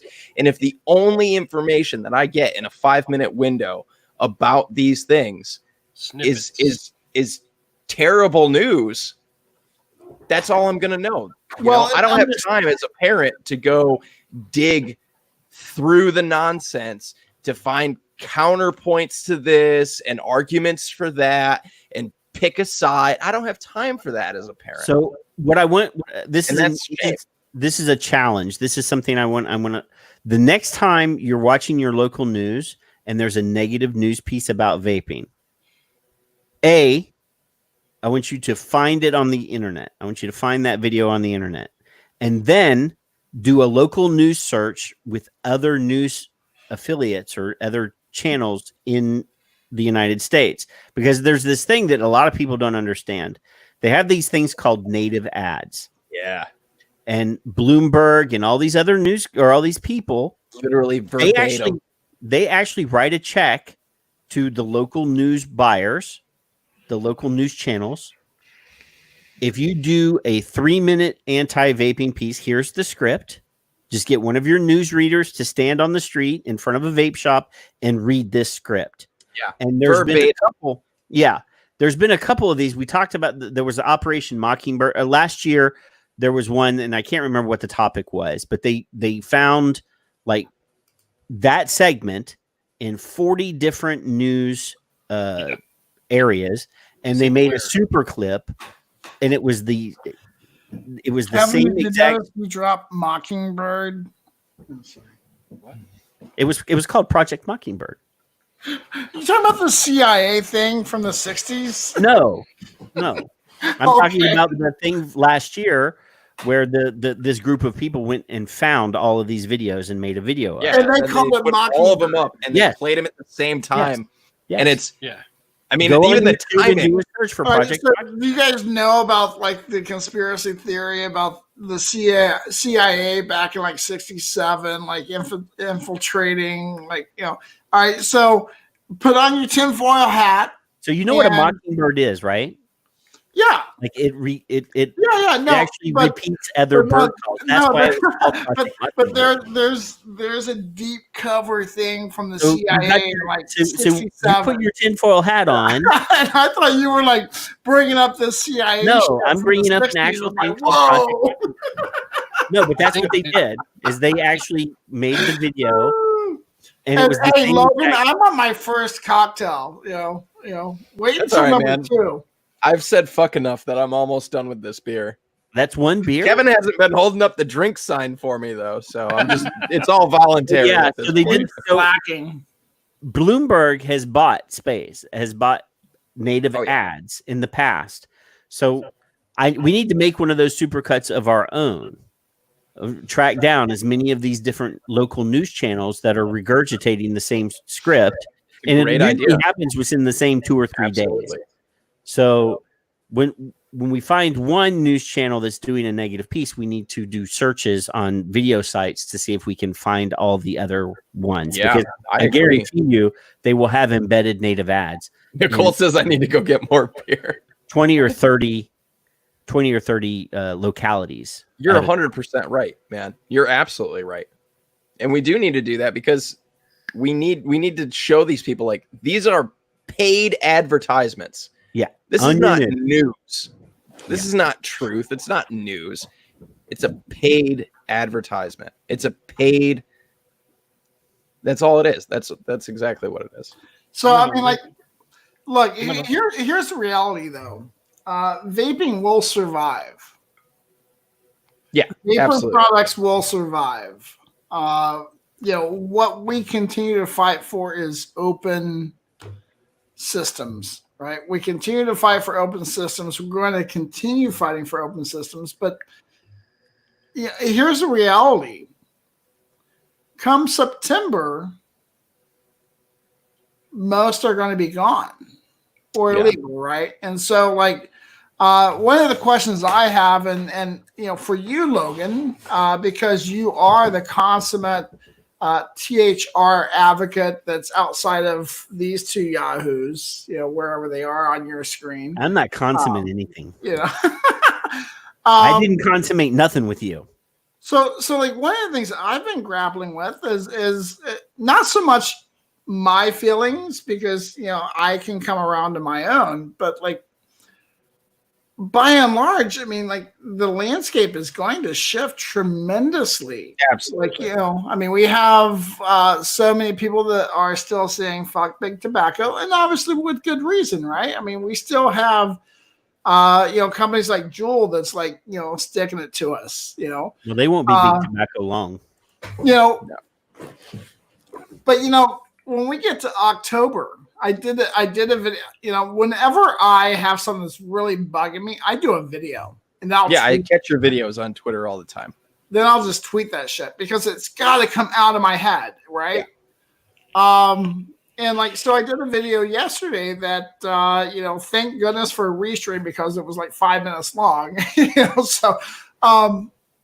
it was in response to not so much vaping, but the inordinate amount of laws and regulations and ordinances that have been placed upon smoking, actually, as a result of the war on vaping. Because one of the conundrums that they're in, they being the arbiters of pain on us, is that they've had to enact laws and ordinances on smoking in order to get us. One of the things that people still don't understand is vaping is tobacco. Vaping is smoking, legally defined by the FDA and countless states, right? And so the only way that they've been able to really capture us in various areas is by enacting laws on smoking. Now, vaping, further punishing the poor. Exactly. And so vaping here very soon will change hands. It really will. Whether we like it or not, it's going to change hands. There's going to be a lot of people who go back to smoking. And I clipped a video a couple of days ago. There's a young man. It hasn't been defined yet as to whether he was smoking or vaping, because it's the same thing in California. But there's a young man that was harassed. Initial contact was due to smoking in public. Now, he was not cited for smoking in public. He was cited for assaulting an officer because he raised his hand up and he bumped into an officer. Yeah, I've seen the video. It's disgusting. So now there was video, and during this short period, I shouldn't say the short period, but over this short amount of time, police presence and activity has been hyper, amplified. But where are we going to be in October, November, December, when this is quieted down? And, Lord, I hope that we, get some resolution and the Black communities get some resolution and things do get better. But September, October, November, you're not going to be able to get my products. So what are you going to do? You're going to, if you're vaping brass tacks and you can't get it. So recently I did a poll on Twitter because I kind of had a similar mindset, and I asked Twitter, if somebody who's a smoker comes to you and their only option is a big tobacco product, something they can get from a gas station, whether that be they don't want to go to a vape shop because of stigma and all these other reasons why people don't want to go to a vape shop, or they're not interested in those other products, but they want to use a Juul or a Vuse or whatever it is. What do you recommend? And I told people, like, really think about this. If that's their only option, what product do you recommend? And I can't tell you how many people, their only response was fuck big tobacco. I wouldn't recommend a goddamn thing. And that's disheartening to me because, again, I'm a harm reductionist first and I'm a vapor second. Now, I will push people and steer people towards open systems and quality products before I tell anybody to go use a big tobacco product. But at the end of the day, if that's the only thing that somebody's able to go get, go fucking buy it. Because look, guess what? Whether you think these people are you're supporting big tobacco, you're doing this and that. Guess what? Big tobacco's fine. Whether that guy goes and buys that product or not, what's he going to buy otherwise? He's going to support big tobacco one of the two ways. So what matters more, him supporting big tobacco or his life? His life. Now I get it. I'm with everybody on saying fuck big tobacco. But if that's the only option somebody has, they're going to support big tobacco either way. They're going to go smoke or they're going to go buy a Vuse. Yep. Right? So where's the argument saying don't support big tobacco? Because they're going to do it either way. You lose that argument. Yep. My argument comes back to harm reduction. Yeah. If you're in it to save life, or if you're in it to make a buck, or if you're in it to be ideological about your style of vaping. Again, I don't have a Juul. I don't have a Vuse. I don't have, but at the end of the day, I'm a harm reductionist first. And if that's their only option, I'm going to steer them to a product that's safer and a product that's going to save their life. And look, this is a long-winded way of coming around to one thing. Okay. And it may felt like I was in the weeds there, but I wanted to lead into a topic that you've talked about this week, a topic that, Patrick kind of put on the moniker of this week, people being tired. Here's the thing. I'm actually like surging in energy after World Vape Day. I really am. But the fact is, I've closed my vape shop. After 78 days, and like shelves are empty, with the barrel down on us, we're not reopening. My liquid companies, are currently doing okay, but they're just doing okay. I'm barely feeding my family. Now, I'm not saying that as a whine. I'm not complaining. But that's how the majority of advocacy-focused companies are right now. They're just doing just okay. Yeah. But come September 10, here's what people need to understand. The companies that are doing right, they're not going to break the law. No. The companies that are doing right and advocating, it's generally law-abiding people. We're not going to break the law, not when we are tobacco harm reductionists, and as much as I know that it's going to make Nikki want to choke me, but if you have the option of buying a Vuse and staying off of cigarettes versus me breaking the law, I'm going to recommend you buy that Vuse. I still have a family to feed. I still have a son to not only raise, but to also be an example. You're not supposed to break the law and go to fucking jail, right? But then there's attrition. You still have to feed your family. And really, where we are, and I'm probably not long on this show because I'm about to get a little nuts, and I mean future episodes, because I'm really angry I'm really fucking angry. I mean, over the past week, I've had people that claim to be like advocates and they're running their mouth on Facebook to their friends about like how important it is to fight for vape.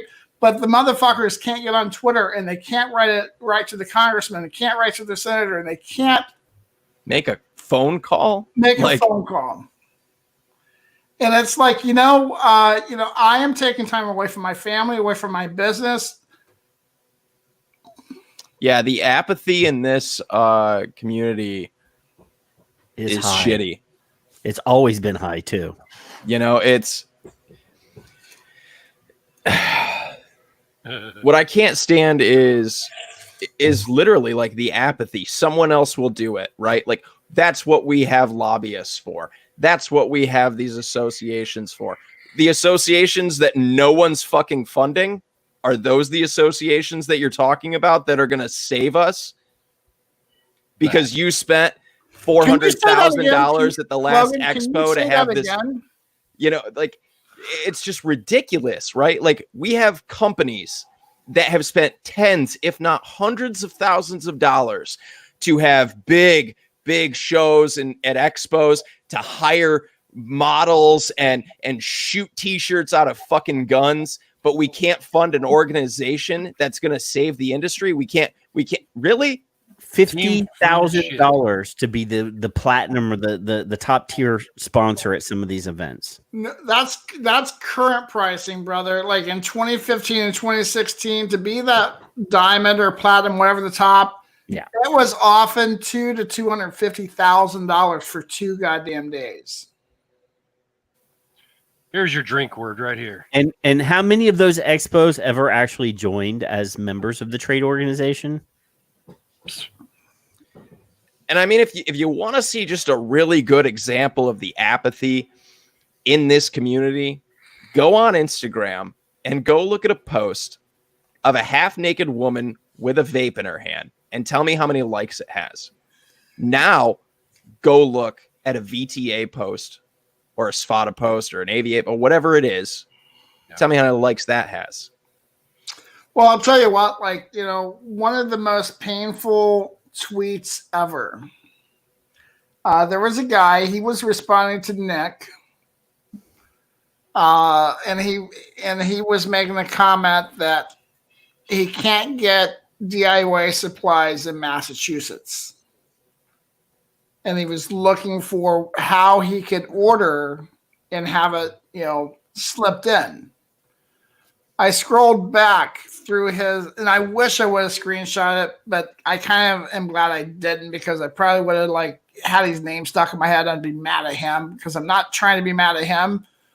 But scrolling back, within just a few weeks, he was talking about, I make all my own stuff. I'm fine. I'm safe. Oh, dude, I can't stand it. Welcome to the internet. And it's like, way to think about only you. So I've heard people say, oh, well, the DIY community, the DIY, here's the thing. And there's a couple people in the chat room that are from the DIY community. So I'm wonderful people, by the way. Wonderful, awesome, amazing dude, I love Jen. E-Juice Fairy. Yeah. But there are some fuckers. There are some fuckers in that group, in that community, that I've seen post. Well, I DIY, so I'm going to be fine. It's not about you, bitch. Till your bottle of nicotine costs $3,000. It's about getting those people that haven't picked up their first vape. It's about Logan walking into that vape shop the very first fucking time. That's what it's about. Yeah. It's about my grandmother for the first fucking time. And Paul is down there. He puts right in the chat room. Wrong one. There you go. DIY is not fucking safe. Not by and large, not to the general public, not to somebody that hasn't spent time and researched it and understand it and know what the hell they're doing. And then when YouTube cracks down on all the DIY channels, where are you going to go for all your information? Say that again. When YouTube cracks down on all the DIY channels, hello. Where are the people who need to learn how to DIY? Where are they going to go? And I don't know how to DIY. Are they going to scroll through 14 pages of Google to figure out where they need to go? Where did you find this guy, Patrick? Twitter.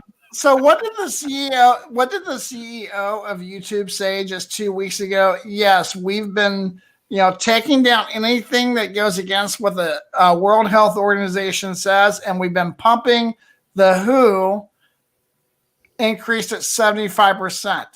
What does the WHO, what's their take on vaping? Right up my ass. And it's literally a push of a button. Didn't the WHO recently just make like a really half-ass fucking kind of like, well, vaping maybe. It was like this really shitty, like, Yep. I don't know. Fuck No, that. what they say is, well, yes, of course it's safer than smoking, but due to the fact that so many kids are using it, we have to just, it's like what Gottlieb said. We have to narrow the on-ramp or narrow the off-ramp for adults, so that kids can't get on the, he always God used forbid this human highway, beings use harm reduction. he always used this highway metaphor when he was talking about it, and it was just Good like, question. dude, Just a On-ramp, yes or no. off-ramp. Logan, is a and smoker, literally, go ahead, Kevin. Sorry. Underage, just between you and me, because we're consumers, that nobody else is listening. If you find a kid at 14 at your age when you started, and they're 17, harm reduction is handing them an e-cigarette, yes or no? Yeah, absolutely. Thank you, sir. That's it. okay. So since you brought that up, Kevin, I do have this tweet that you actually. I just want to clarify though, really quick. If it's not my kid, it's probably not my place. Right. But I'm going to have a conversation with those parents, and I'm definitely going to encourage them to, and maybe try to work with them about good approaches to it. Maybe, whether it be weaning down, whatever it may be. Yeah, absolutely. I'm going to have a conversation with those parents, and I'm going to try to hopefully encourage it. If it's my kids, 100% without a question, not a doubt in my mind. And I'm pretty sure though, I don't think my kids are going to smoke, but we never know. Yeah. And Kevin, I wasn't trying to segue into that. I forgot about that. But since you brought it up and you were nice enough to put it on the list of things you wanted to talk about. Okay. Sheila Bakaria, follow her. Yes. Because this woman is a harm reduction monster. Well, her address is at My Harm Reduction. Yeah. Yes. That's her Twitter She's an handle. incredible human being. So she says here, tweet. Unpopular opinion. I am totally fine with vaping amongst teens. Nicotine is a performance enhancer, like caffeine in many ways, and the fewer teens smoking cigarettes, the better for public health. They are practicing harm reduction. This addresses the question that was posed in the room, and it just so happened that Kevin had and I right underneath it. You see what I said underneath it? I forgot I said that. Yeah. I hope you don't mind me doing that 1,000 times. You've stood up against the masses and shown common sense against those who think that they are experts, and I thank you. Excellent. And you liked it so much you tweeted 3 times under her. Well, it's 2017, 2018. I've gone back and forth. I love that tweet. So this isn't a new one. I didn't even look at the date. So this is from 17. The reason I go under it now, Patrick, this is a Twitter trick. If I like it back up, it will pop it back up to someone else will see it and go, son of a bitch, look at that. Because if somebody who's following you, bump, it'll bump it back. It'll put it back into their feed. Yes. So anybody new who may have been following you since the last time you put it up in the feed, now those new people are going to see it. That's a Twitter trick. Good job. If you read what she says, I about spit my Logan coffee out. Got a Kevin Woody. Well, you were enough. All I know is nobody's going to say it. She fucking said it. There's a drink word for you folks that are drinking. She fucking said it out loud on Twitter. Period. So, yeah, she brought up nicotine and caffeine. So another one of the links is the Royal Society for Public Health. And they just released a thing. Well, it's not just. This is from 15. This is another one of your old-fashioned things that you sent. It says nicotine is no more harmful to health than caffeine. Yeah, I've shared this. I don't know how many times. They don't want to talk about it, but that's what it is. Yeah, I mean, they're both short-lasting. This is mild central nervous stimulants. They're all Yeah. they're really similar. Not too long ago, I don't remember who it was, Vox maybe, tried to put out this big spiel about how you can't compare caffeine and nicotine.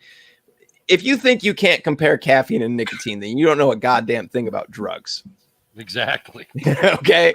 Well, and they're newspaper reporters, so they know a lot about drugs because most of them. Those credentials. You're qualified. I worked for Gannett, and I worked at the Times Picayune in New Orleans, and I can tell you half of those guys are fucking doing lines in the back room before because they're up like 80 hours straight. You're working crazy hours. Of course, you're doing drugs. Yep, it's a no-brainer. Yeah. I mean, but, Coke's kind of a rough one because it's such a short-acting stimulant, but that's beside the point. And Fig kind of touched on this, but after September, there's going to be a huge contraction. There's going to be lots of people looking for shit, and they can't find shit. And actually, a new news piece that I had it on screen a little while ago is talking about flavor bans actually creating the black market. And I know that you've talked about it on your show about navigating in gray markets and black markets. People are going to be able to buy stuff. It's just not going to be. It doesn't help. It doesn't help the smoker. It doesn't help anybody who has just switched and doesn't have a community and doesn't know people and doesn't have connections. It doesn't help those people. All those people are either going to go back to smoking or just continue to smoke. And this is for the mass holes. I mean, this is a Boston. This is, from Boston, and this is a handful of retired law enforcement and regulatory officials who now have ties to tobacco companies on Wednesday urged the state's task force that deals with illegal tobacco to push for a repeal of the new law restricting the sale of flavored tobacco products. So these are ex-law enforcement guys that, work for somebody. They say tobacco company, but they don't say who. Basically, trying to lobby, basically saying you're creating a black market. And no. Black markets, as is there such a thing as a safe black market? No. And here's a really good argument that I have for that. A lot of people, when we talk about the black market with vaping, a lot of people are concerned about adulterants, mostly because we just went through a volley, right? Yeah. And I'm not in the industry. Fig can tell you a lot more about prices of nicotine and all this kind of stuff, but I can tell you, I personally don't see much of a financial incentive to adulterate e-liquid. PG's cheap, VG's cheap. Nicotine's not very expensive right now. That could fucking change. Flavorings are cheap. It's not like when we talk about what happened with a volley. THC distillate is expensive. It's pricey. There's price incentive to cut that, like any other drug. There's a lot of monetary gain there. There's not a lot of incentive to use other products within e-liquid. But what you will have that most people forget about in the black market, and again, that'll change. If nicotine prices skyrocket, that's going to change. You're going to start seeing other things in e-liquid that are going to try to mimic nicotine, that are cheaper, that are going to give a dirty throat hit that's not nicotine at all, stuff like that. Or if they regulate nicotine. Right. As in on its own. Here's what you have with black markets that a lot of people forget about are the circumstances that people have to put themselves in order to obtain those products. You lose the law on your side completely. Deals go bad. I don't know other people if you've ever been involved in the illicit trade. It's tough. I've been robbed. I've been thrown out of a car. Those situations can go bad very quickly. And who do you call? Once my drug dealer just robbed me. No one's on your side. No one is on your side. You have no one on your side. Those situations could go very bad very quickly because it's an illicit market. There's a lot more to the black market than just, my e-liquid might have something else in it. Yeah, that's definitely a possibility. But there's so many other disadvantages to a black market on top of just another excuse to arrest people and incarcerate people and charge people and harass people. Yep. All of that comes with it. All of that comes with prohibition every time. So just with the market, right? Just with the commerce of nicotine. Let's look at flavoring first. Almost immediately after deeming regs, Loran says, "Nope, we are not filing shit with the FDA. No master files, nothing. When vaping is done, we're done." People were upset with that, with good reason. You know, they've been using Loran for years. You know, I use Loran in some of my flavors. I was upset. However, what people need to understand is, why would they say, no, we're just going to like stop doing business with you? Loran has other business interests. They were in business before vaping came along, and their other business interests much larger. And it's also, it's already built out, right? They don't have to deal with bullshit with when Hershey says we need, 300,000 gallons of this extract. It's just a purchase order and they're done. Yeah. Vaping comes with a whole bunch of drama, a whole bunch of bullshit. Yeah, and a lot of companies, if they don't have to deal with that, now they'll walk away. Now, look at nicotine. Did nicotine just come about in liquid form with vaping? No, God, no. No. I've spent time talking to high-level guys in nicotine companies. We're tiny, potatoes. Oh, pharmaceutical. And so we use the same pharmaceutical grade nicotine as every FDA approved NRT that's on the market. So it's the same nicotine. And so if you think for 1 second that, insert whatever DIY online retailer. Yeah, right there. If you think that they're going to get any kind of like real, contacts post September, there'll still be some supply, right? Because Joe's vapor supply in Los Angeles had like a barrel. But once Joe's vapor supply that is buying on larger levels is dried up, Joe's just going to be cut off. Yeah. Jeffrey brings up a thing, and I wanted to address this. So Jeffrey says that, how about using nicotine that's not graded for human consumption? Well, A, it's dirty. It's not pharmaceutical grade. And B, you actually have to have a pesticide license to be able to purchase that. So it's not like that's going to be something that you can do for broad numbers of people. And it's dirty. It's all, you wouldn't want to put that into your body. No. So, I mean, the supply is just going to dry up.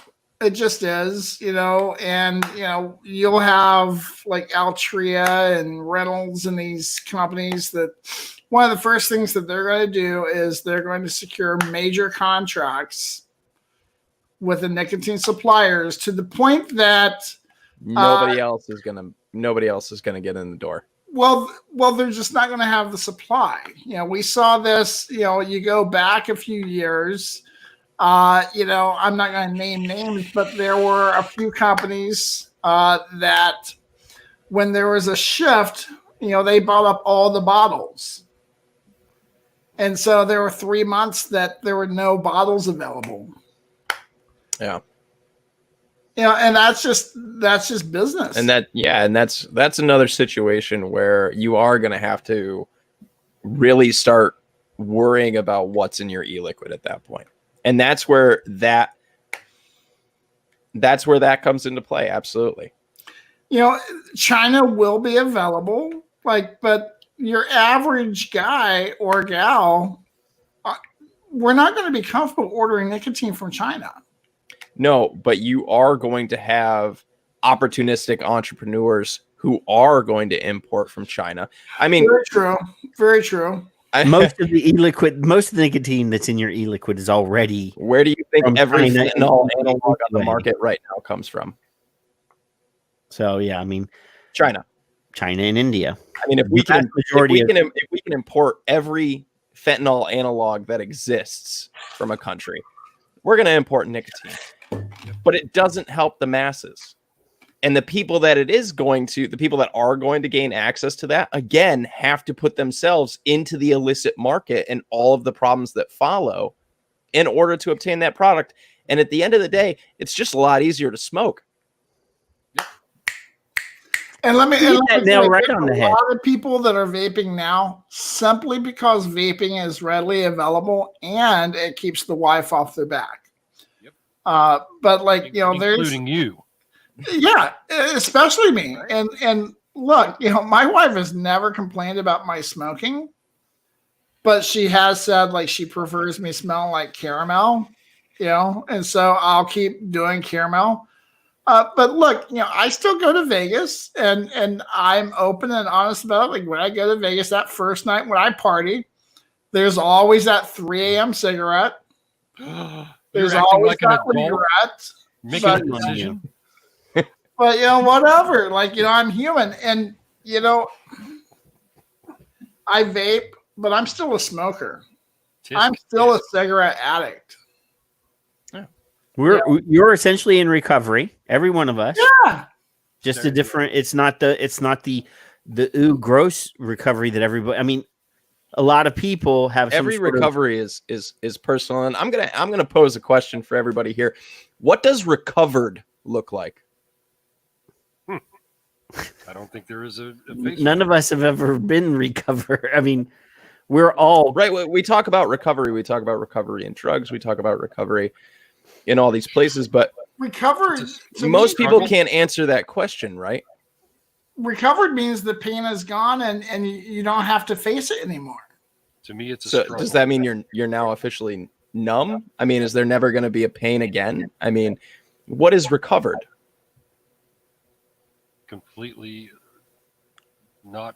See, the problem is even when you just food for thought. That's all. Just food for thought. When you've broken the cycle and you're no longer needing the nicotine. It's a deep question.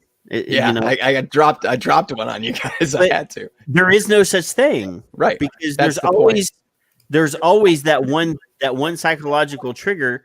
You could say I quit smoking, and 10 years from now, something happens that's stressful in your life, and the call of that smoking heat. How many people quit smoking for 5-10 years, and then they get a divorce? Yeah, so smoker. That's the thing is recovery is so individual. It's so individual, and there's no gold standard. There's no and here's the Fig was just saying, occasionally he has a cigarette. Why would anybody put you down for that? But I'll tell you, if you were somebody quote unquote in recovery in a rehabilitation center, that slip is going to get you kicked out. Yeah. You're done. And we don't treat any other thing like that. We don't treat any other individual the way that we treat somebody in recovery, because guess what? How many times have you taken a test? How many times did you get a question wrong in school? Could you imagine if we treated children in school like that? Oh, you got that question wrong on your test. You didn't get 100. You didn't score perfect. You slipped up. You're done. You're out. Get out. Yeah. It's like when you're in AA. If you're in AA and you got your 5-year chip and you go out and you fall off the wagon, you're on day one again. This is how we treat people. Sneetches. Everybody needs to go back and read all the Dr. Seuss books. Yes. But this last time I was in Vegas, like it was 3 a.m. It was a pretty big party and like cigarettes all over. I'm like, yeah, let me get one. I'm like 2-3 drags in, and a friend's like, he was all over me. I'm like, motherfucker, you were just on a goddamn diet, right? And I saw your ass having donuts. I didn't say shit to you. Yeah. Get off of my dick, and enjoy Vegas. So yeah, we're allowed to slip. We're not infallible. Was your behavior an addictive behavior or was it a peer pressure behavior? Right. Or was it just an adult freedom behavior? There you go. Exactly. Shit-faced at a party behavior. And like, you know, I smell cigarettes, man, and my mouth waters. Yeah. You know, I don't do that at home. But, you know, when I go to Vegas, there's always that Friday night cigarette. And it's Vegas. I mean, and it's one. It only takes about a half of one. I don't think I've finished a whole cigarette, you know, in 7 years. But you take a couple drags, and then I'm like, this tastes better. Yeah. But, you know, that feeling, like, in your veins, man, like when like you take that first drag, I imagine, I've never done heroin, but I imagine it's very similar. Like, because what's up, Chris? But you're talking about personal choice, bodily autonomy, personal fucking choice. Drink. Well, you know, I mean, here's where it comes down to for me. You know, I think people need to be more honest and okay with vocalizing, like when we have a moment, whether it's weakness or choice or whatever. You know, I speak openly, not on Twitter, Logan, but like I speak. Actually, I think I have spoken about PTSD on Twitter. Yes, you have. Yeah. But I speak openly about Twitter, not because like I get off on talking about what ails me, but like it's important for others. If you care about other humans, you know, absolutely. Talk about that cigarette in Vegas. Talk about your PTSD if you're able to, because we as humans, we are social, and we need to know that like we're not so fucked up. I openly on Twitter talk about my past methamphetamine and heavy cocaine use. I had a problematic relationship with methamphetamine. It's one of the reasons why I'm still a heavy stimulant user. I use a lot of caffeine. I use nicotine. You know, I enjoy stimulants. Those are my drugs of choice. And I talk about those things openly because we need to. You know, have you ever been to an AA or an NA meeting where there wasn't giant vats of coffee and huge ashtrays full of cigarettes? Well, I've never been to one, but I'm sure that exists at every one of them. I've been to many, and I have so many problems with 12 steps, but we don't have to go into that. They work for some people. You know, they do. To each their own. I'm still on the first step. Yeah. No. Hello, you cranky old broad. What's up, Skip? But yeah. Oh, we're at 2 hours and 12 minutes, guys. Goes by quick. It does. It does. And we often will just go tangentially. There were some things that Kevin, do you want to share those studies, or you want to wait and do it another time? We can do it another time. Okay. That's good. So I think we've gone through everything that we wanted to cover.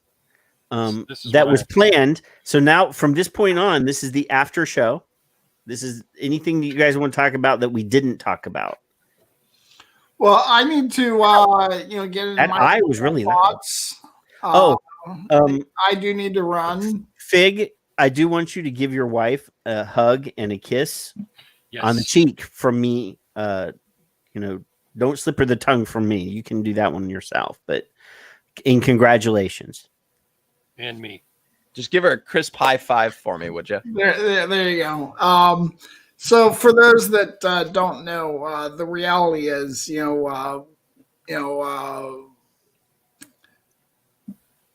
cancer is very personal to us. This tobacco harm reduction is not just, having an aunt or an uncle or a grandparent or someone that died from smoking related cancer. It becomes a different beast when it's somebody that's in your home. When it's your spouse or. So the past 5 years have been really challenging, on several levels. Cancer doesn't stop because you went through radiation. No. Cancer doesn't stop because you had it cut out. Cancer doesn't stop because you had chemo. cancer just, it keeps going.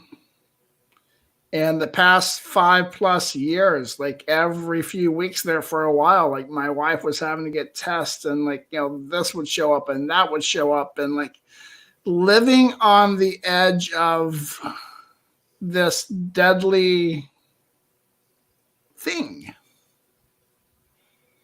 It's constant pressure.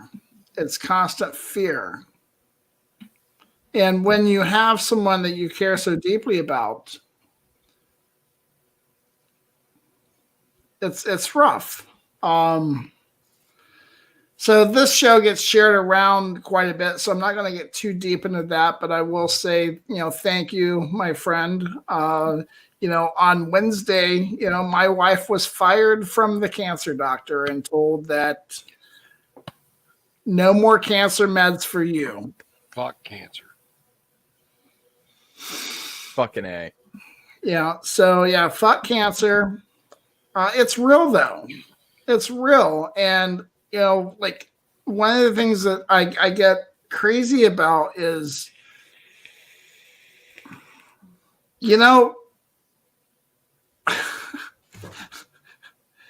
there are so many struggles that have happened in the world throughout time that the little guy won against all odds. Yeah. Look right now. If you would have asked me 6 months ago if there would be a black man murdered on the streets of Minneapolis that would cause worldwide protests and riots and immediate change, if you would have asked me 6 months ago, would I see cops kneeling in the streets next to,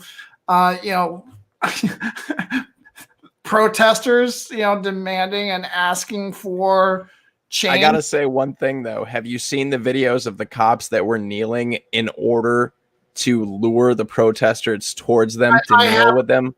But the context of what I'm going towards is I never 6 months ago would not, I've known a lot of cops in my life, and not a single one of the ones that I've known is going to take a knee.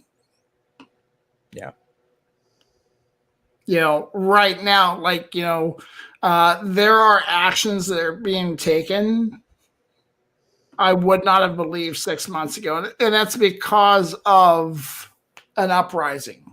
Yeah. And I'm not trying to get into the politics or anything like that. Just simply saying that, like, there are, 30 to 40 million vapers in the world. There are anywhere from 6 to 13 million vapers in America. That's that apathy, man. And if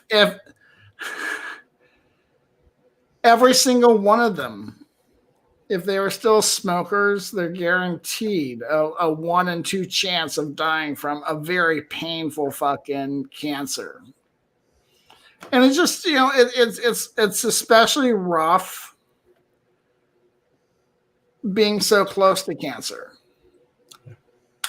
But yeah, we've been very, very elated this week. Wednesday was like walking on clouds, surreal. To have best feeling in the world. It's just absolutely wonderful. So thanks, Pat. Yeah. All the love to you guys. All the love to your wife, man. That's why she did the impossible. You guys did the impossible. And I say you guys because it takes both. It takes both of you. It's not like you just sat there and did nothing. You guys beat cancer. Like, that's incredible. You did the impossible. You deserve to be on cloud 9. I can't do the thing that Demi always does. This and this. This thing? Mine looks like a distorted apple, but I don't know how. But Demetrius always does this thing. I can't do it. It's like a K-pop thing. I can't do it. But but look, I do need to run. I want to say thank you, Logan, for, man, you're really solid. You're consistent.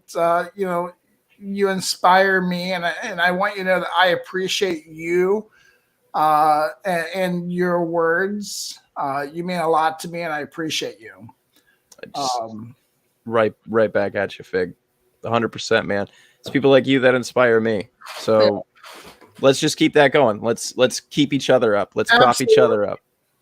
Because when you fall, brother, I'm gonna help. I'm gonna pick you up every time. I'll be the one pushing him down. Yeah, but I'll pick you up, man. I don't even like him. And Kevin, Patrick, you guys know I love you and appreciate you. My final thoughts. I want to say thank you to everybody that hangs out with us, both on these Friday nights and afterwards. I did make some mention earlier. My final thoughts are really simple, and I don't mean to sound somber, but my days are numbered here. I hope that I have impressed upon you my sincerity and what I have tried to inject and interject and to otherwise reflect. But the days are numbered.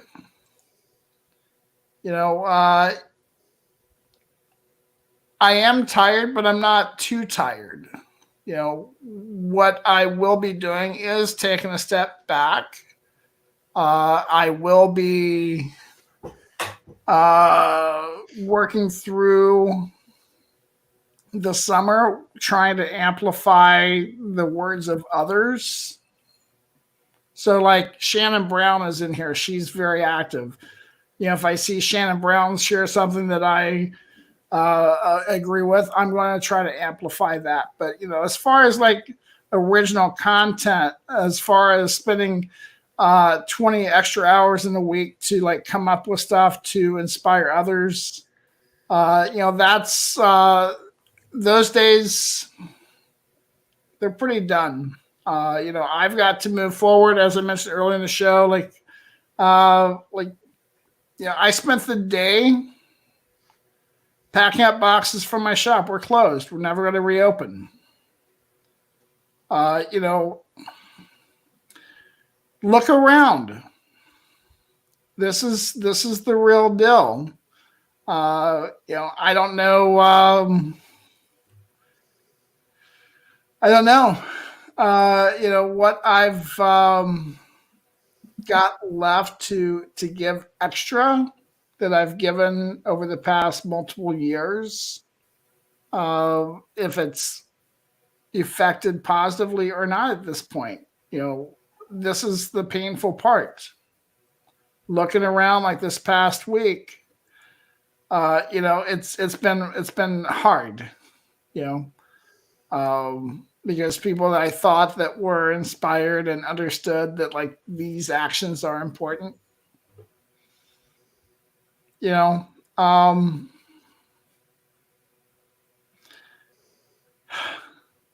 is what it is. It is what it is. So I'm going to cruise. Those of you that, hear this, vaping had a chance. Open systems had a chance.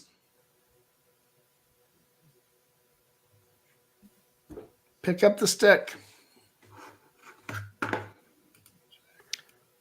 Oh, he left. Oh, he's such a. I don't like that man. He just dipped on me. Well, man, I was gonna tell Fig before he left that I want you guys to know, and I want everybody to else. There he is. He's back. Oh no, little bastard. Maybe he's still listening. Fig, if you're still listening, there's a lot of guys like Fig, like Patrick, like Kevin, who've been doing this for years and years. I'm 2+ years into advocating for this technology and for harm reduction and for vaping. I'm not tired. I'm not done. I have enough gusto for Fig, for Kevin, for Patrick. I'm ready to fight. I'm going to keep fighting. You're going to lace up your gloves then. Fucking A, I'm going to strap my boots on and I'm going to fight because I get it. I don't. People are tired. You got to move on. Sometimes you have to move on. I get it.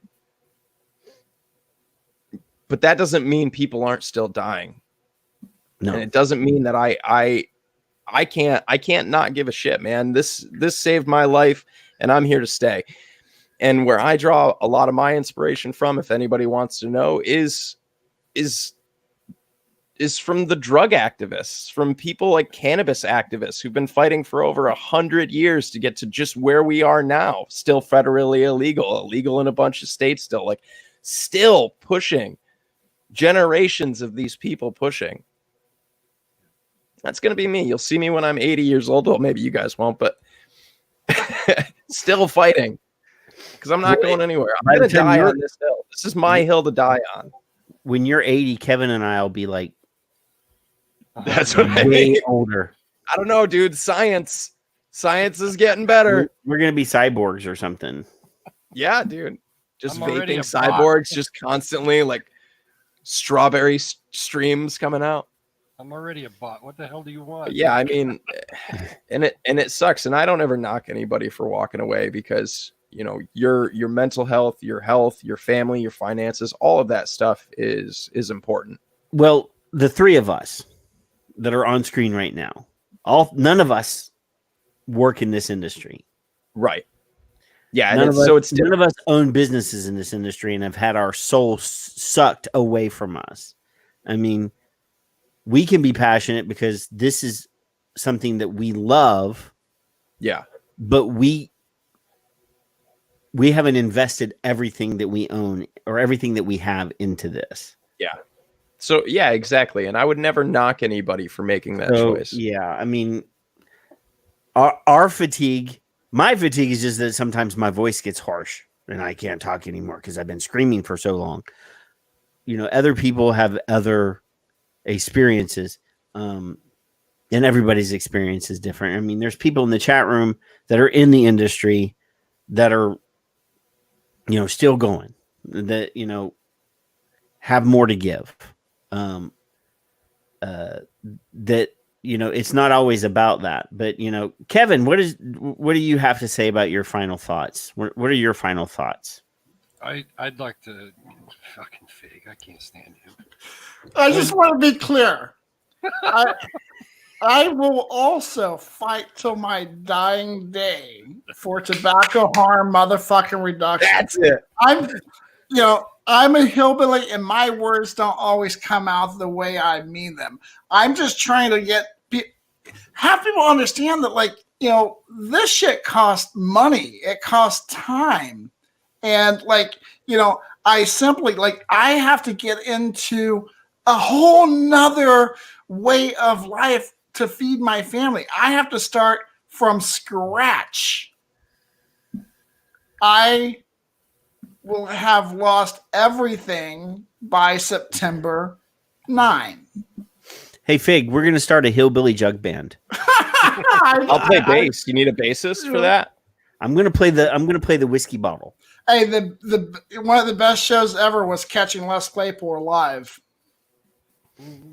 on mushrooms. But see, this is why you inspire me, Fig. You coming back in and saying I'm not done. Like, He's that's trolling it, us. man. That's it. Like, yeah. This is not the first time I've heard this. You know, I This feel is the for first you, time man. I've heard this version of this. I have zero financial ties to the vapor industry. None. Not a lick. So it's different for me. I have every financial tie. Right, exactly. Everything for you has to change. Every aspect of it has to change. And I did a piss poor job of saying, and I'm glad that you said what you did. I appreciate that in you. Paul sent you a message, Fig. I'm not listening to Paul right now.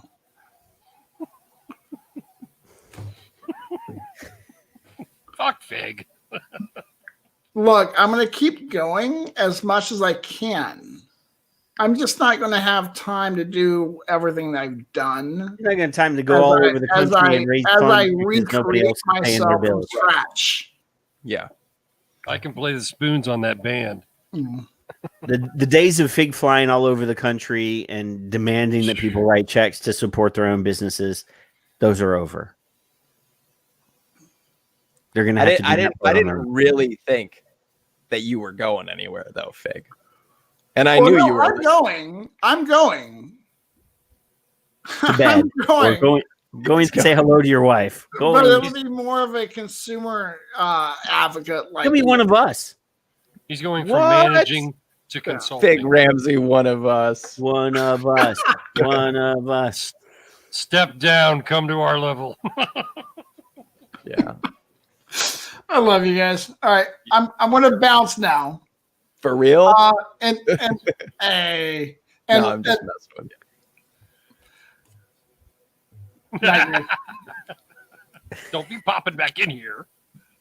My thoughts. Oh man. First of all, Logan, thank you for coming on here because I was looking forward to this, whether they tell you I was or not, because I know how they are. He squealed like a little girl. I was squealing like a vapor with Dr. Glover on. The update right now for, I gotta find it. I'm gonna link it and I'm gonna say it for Ray Yates. Yates is 5627. It's in the link. If you can do, if you can't, share. That's it. Yes. That's all I got for that. Fucking Ray is a machine. And now he's depending on one, which breaks my heart. Fig's sharing of his wife was a good thing. It was inspirational, and I'm very glad about that. Harm reduction and the fight. Harm reduction is less harmful alternatives to smoking, period. Logan said earlier, the comparison of a Vuse or an e-cigarette. If you're in the industry, I understand your view. I'm a consumer, and heat not burn, snus, whatever it is, tobacco is burning, it's smoking. Anything not burning is not smoking. If you're going to use a heat not burn, I haven't personally used one. It's similar to vaping from what Fergus has told me and what Paul has told me, Paul Barnes. Onto the industry side, you got till, September 10th? Logan's not going anywhere. He's discussed that. Patrick, I know goddamn well, isn't going anywhere. Have a drink. And I'm not going anywhere. But Thank you for permission. We all do. We all do get tired. So I've had 2 weeks without my news. I did it on purpose because I need a break too sometimes. And I see what Logan put on there that we highlighted and shared earlier on in the show was we all get tired. We all have that. We don't need excuses to stop for 15 minutes or 5 days or a week or 2 weeks. If you're it's all going to be here when you get back. It ain't going any fucking where. No fucking where. Now, one of my favorite people that is an industry person. She hasn't been in tonight. I know she doesn't like us anymore either. Yeah, Amanda Wheeler's Amanda. champ. She's down in Florida hobgobbing with Nick, the Nick father. Her NUTO over here, nose up, tits out. Male or female, nose up, tits out.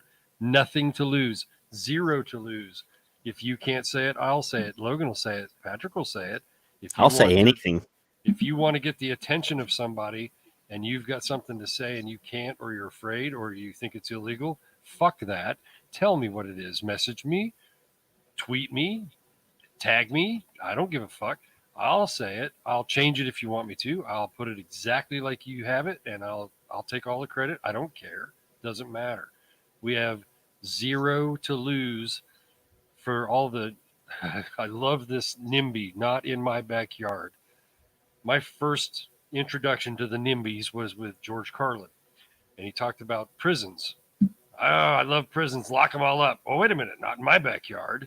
That's kind of the skit he had. And NIMBYs, Karens, Karen vans. I've decided the male version of that is Chad. So no offense to any Chads out there if you may be listening. There's no Chads in the chat room. Yeah, fuck Chad. No, I'm just kidding. Fuck Karens and fuck Chads. So when Karen and Chad are sitting there, looking at little Johnny, and we go to what Logan was referring to earlier of harm reduction and safe places to go, they don't think little Johnny or little Karen or little Chad is ever going to be in that place. Therefore, they don't want it around. They don't want it in my backyard. Well, fuck you. Because little Johnny or little Chad may come across a situation where he's going to or she's going to need that. So smokers, drug addicts, alcoholics, been around every fucking one of them all my life. I drove a fucking cab. I was in the cab industry for more than 20 years. Don't talk to me about not in my backyard. Period. Harm reduction is anything from a seatbelt to sunscreen to a hat on your fucking head. It doesn't matter. Man up, woman up. Look at Zippy over there, and do what you got to do as a consumer. You got nothing to lose as a business. I know you guys have to be careful, and I respect that, but tell one of us to do it. And I love every fucking one of you. Logan, I can't wait to hear what you have to say, sir. Closing thoughts, huh? Final thoughts. Final thoughts. Harm reduction is a human right. You can't get help if you're dead. Where do I want to go with this? Anywhere you want. You don't have an obligation to help. But I have a lot of respect for you and love for you if you do, in any way. Whether that's helping someone find a less harmful alternative, or if you're like me and you carry Narcan in your lunch bag in case you need it, in case someone you know needs it, or in case you find a stranger who needs it. There are so many occasions, there are so many opportunities that we have to better ourselves and help each other and grow and heal and learn. And if you turn a blind eye to those opportunities, man, I don't know. I can't. Like, I can't look away. I can't walk away because it's just too important, right? Like, we can't, like, we're really shitty people if we turn a blind eye. How many people see somebody on the street falling out in the middle of an overdose and they turn their nose up at them? That's someone's child. That's someone's brother. It's someone's father.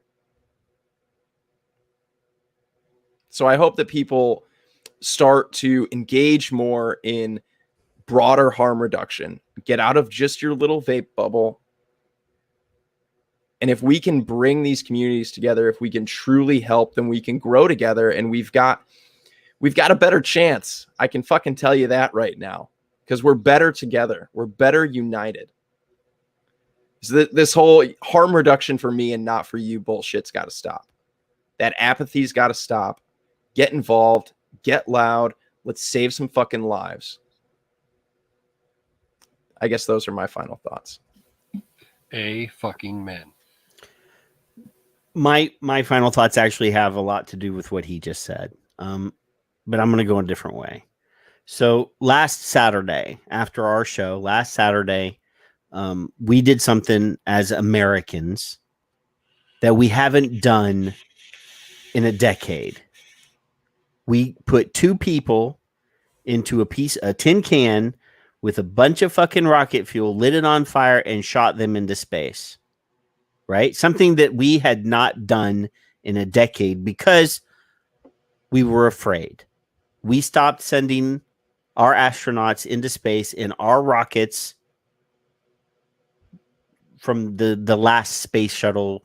We retired the space shuttle because of the last one that exploded.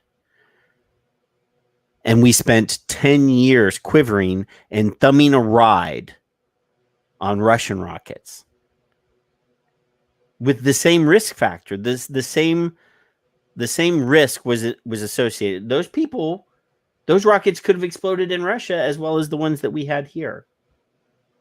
But somebody, Elon Musk and his SpaceX guys, got together and spent 10 years practicing, trying, working towards a goal to get Americans in space from America. You know, that's something that we thought we were done with. Like, we've been sending probes into space. We've been sending robots into space. We had given up the American manned space mission. And somebody, not a government agency, SpaceX is a commercial entity. Yeah. It is privately owned thing. It's a privately owned thing, and the only reason it happened is because Elon Musk is a nerd and he wants to go into space himself. So he had to spend all this money to build rockets so that he could go into space. Because that's what his dream is I want to go into space. But all these people got together working as a team, working as a unit. They practiced. They tried, you could see there's videos of all of these failures. Try and fail, try and fail, try and fail until they got it down perfectly. 20 perfect missions later, because they've sent 20 of those rockets into space with nobody in them, with just stuff to go to the space station. What can we, this just shows what we can do as humans when we set ourselves a goal and we say, we're going to do this. And you put in the work. We're going to do this. So, and this is not to talk about space and to be a nerd and, because I did that last week on the Geek Show. We're talking specifically about achieving goals, setting our sights for, a victory, because that's what they did. We're going to do this. So how do we get there? So our goal is to save smokers. Our goal is to be here as the life preserver.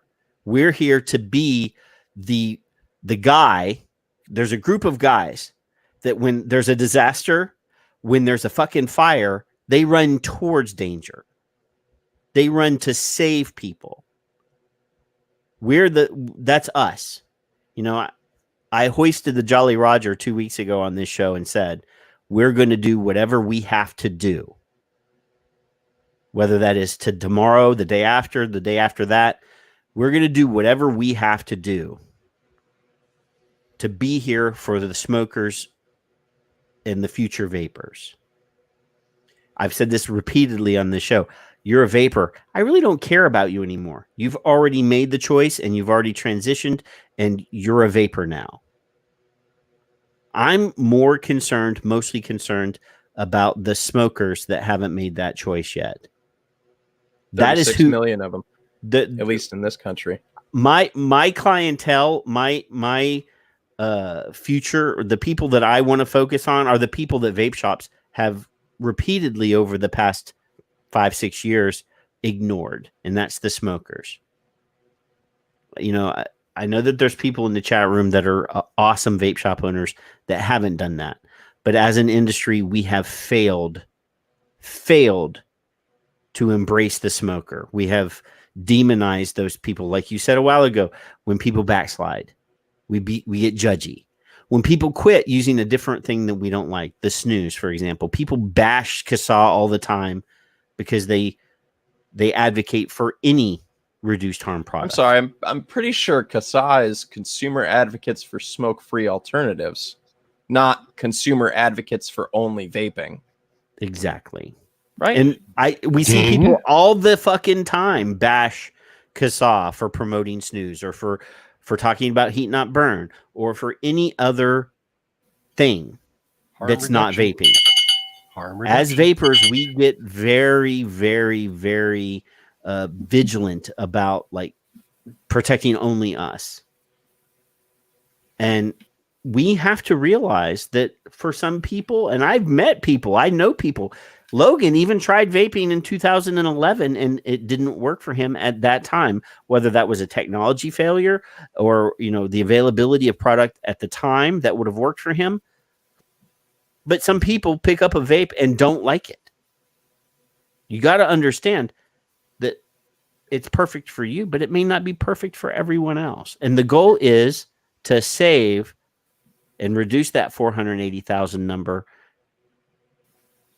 Every one that we save is one that doesn't die.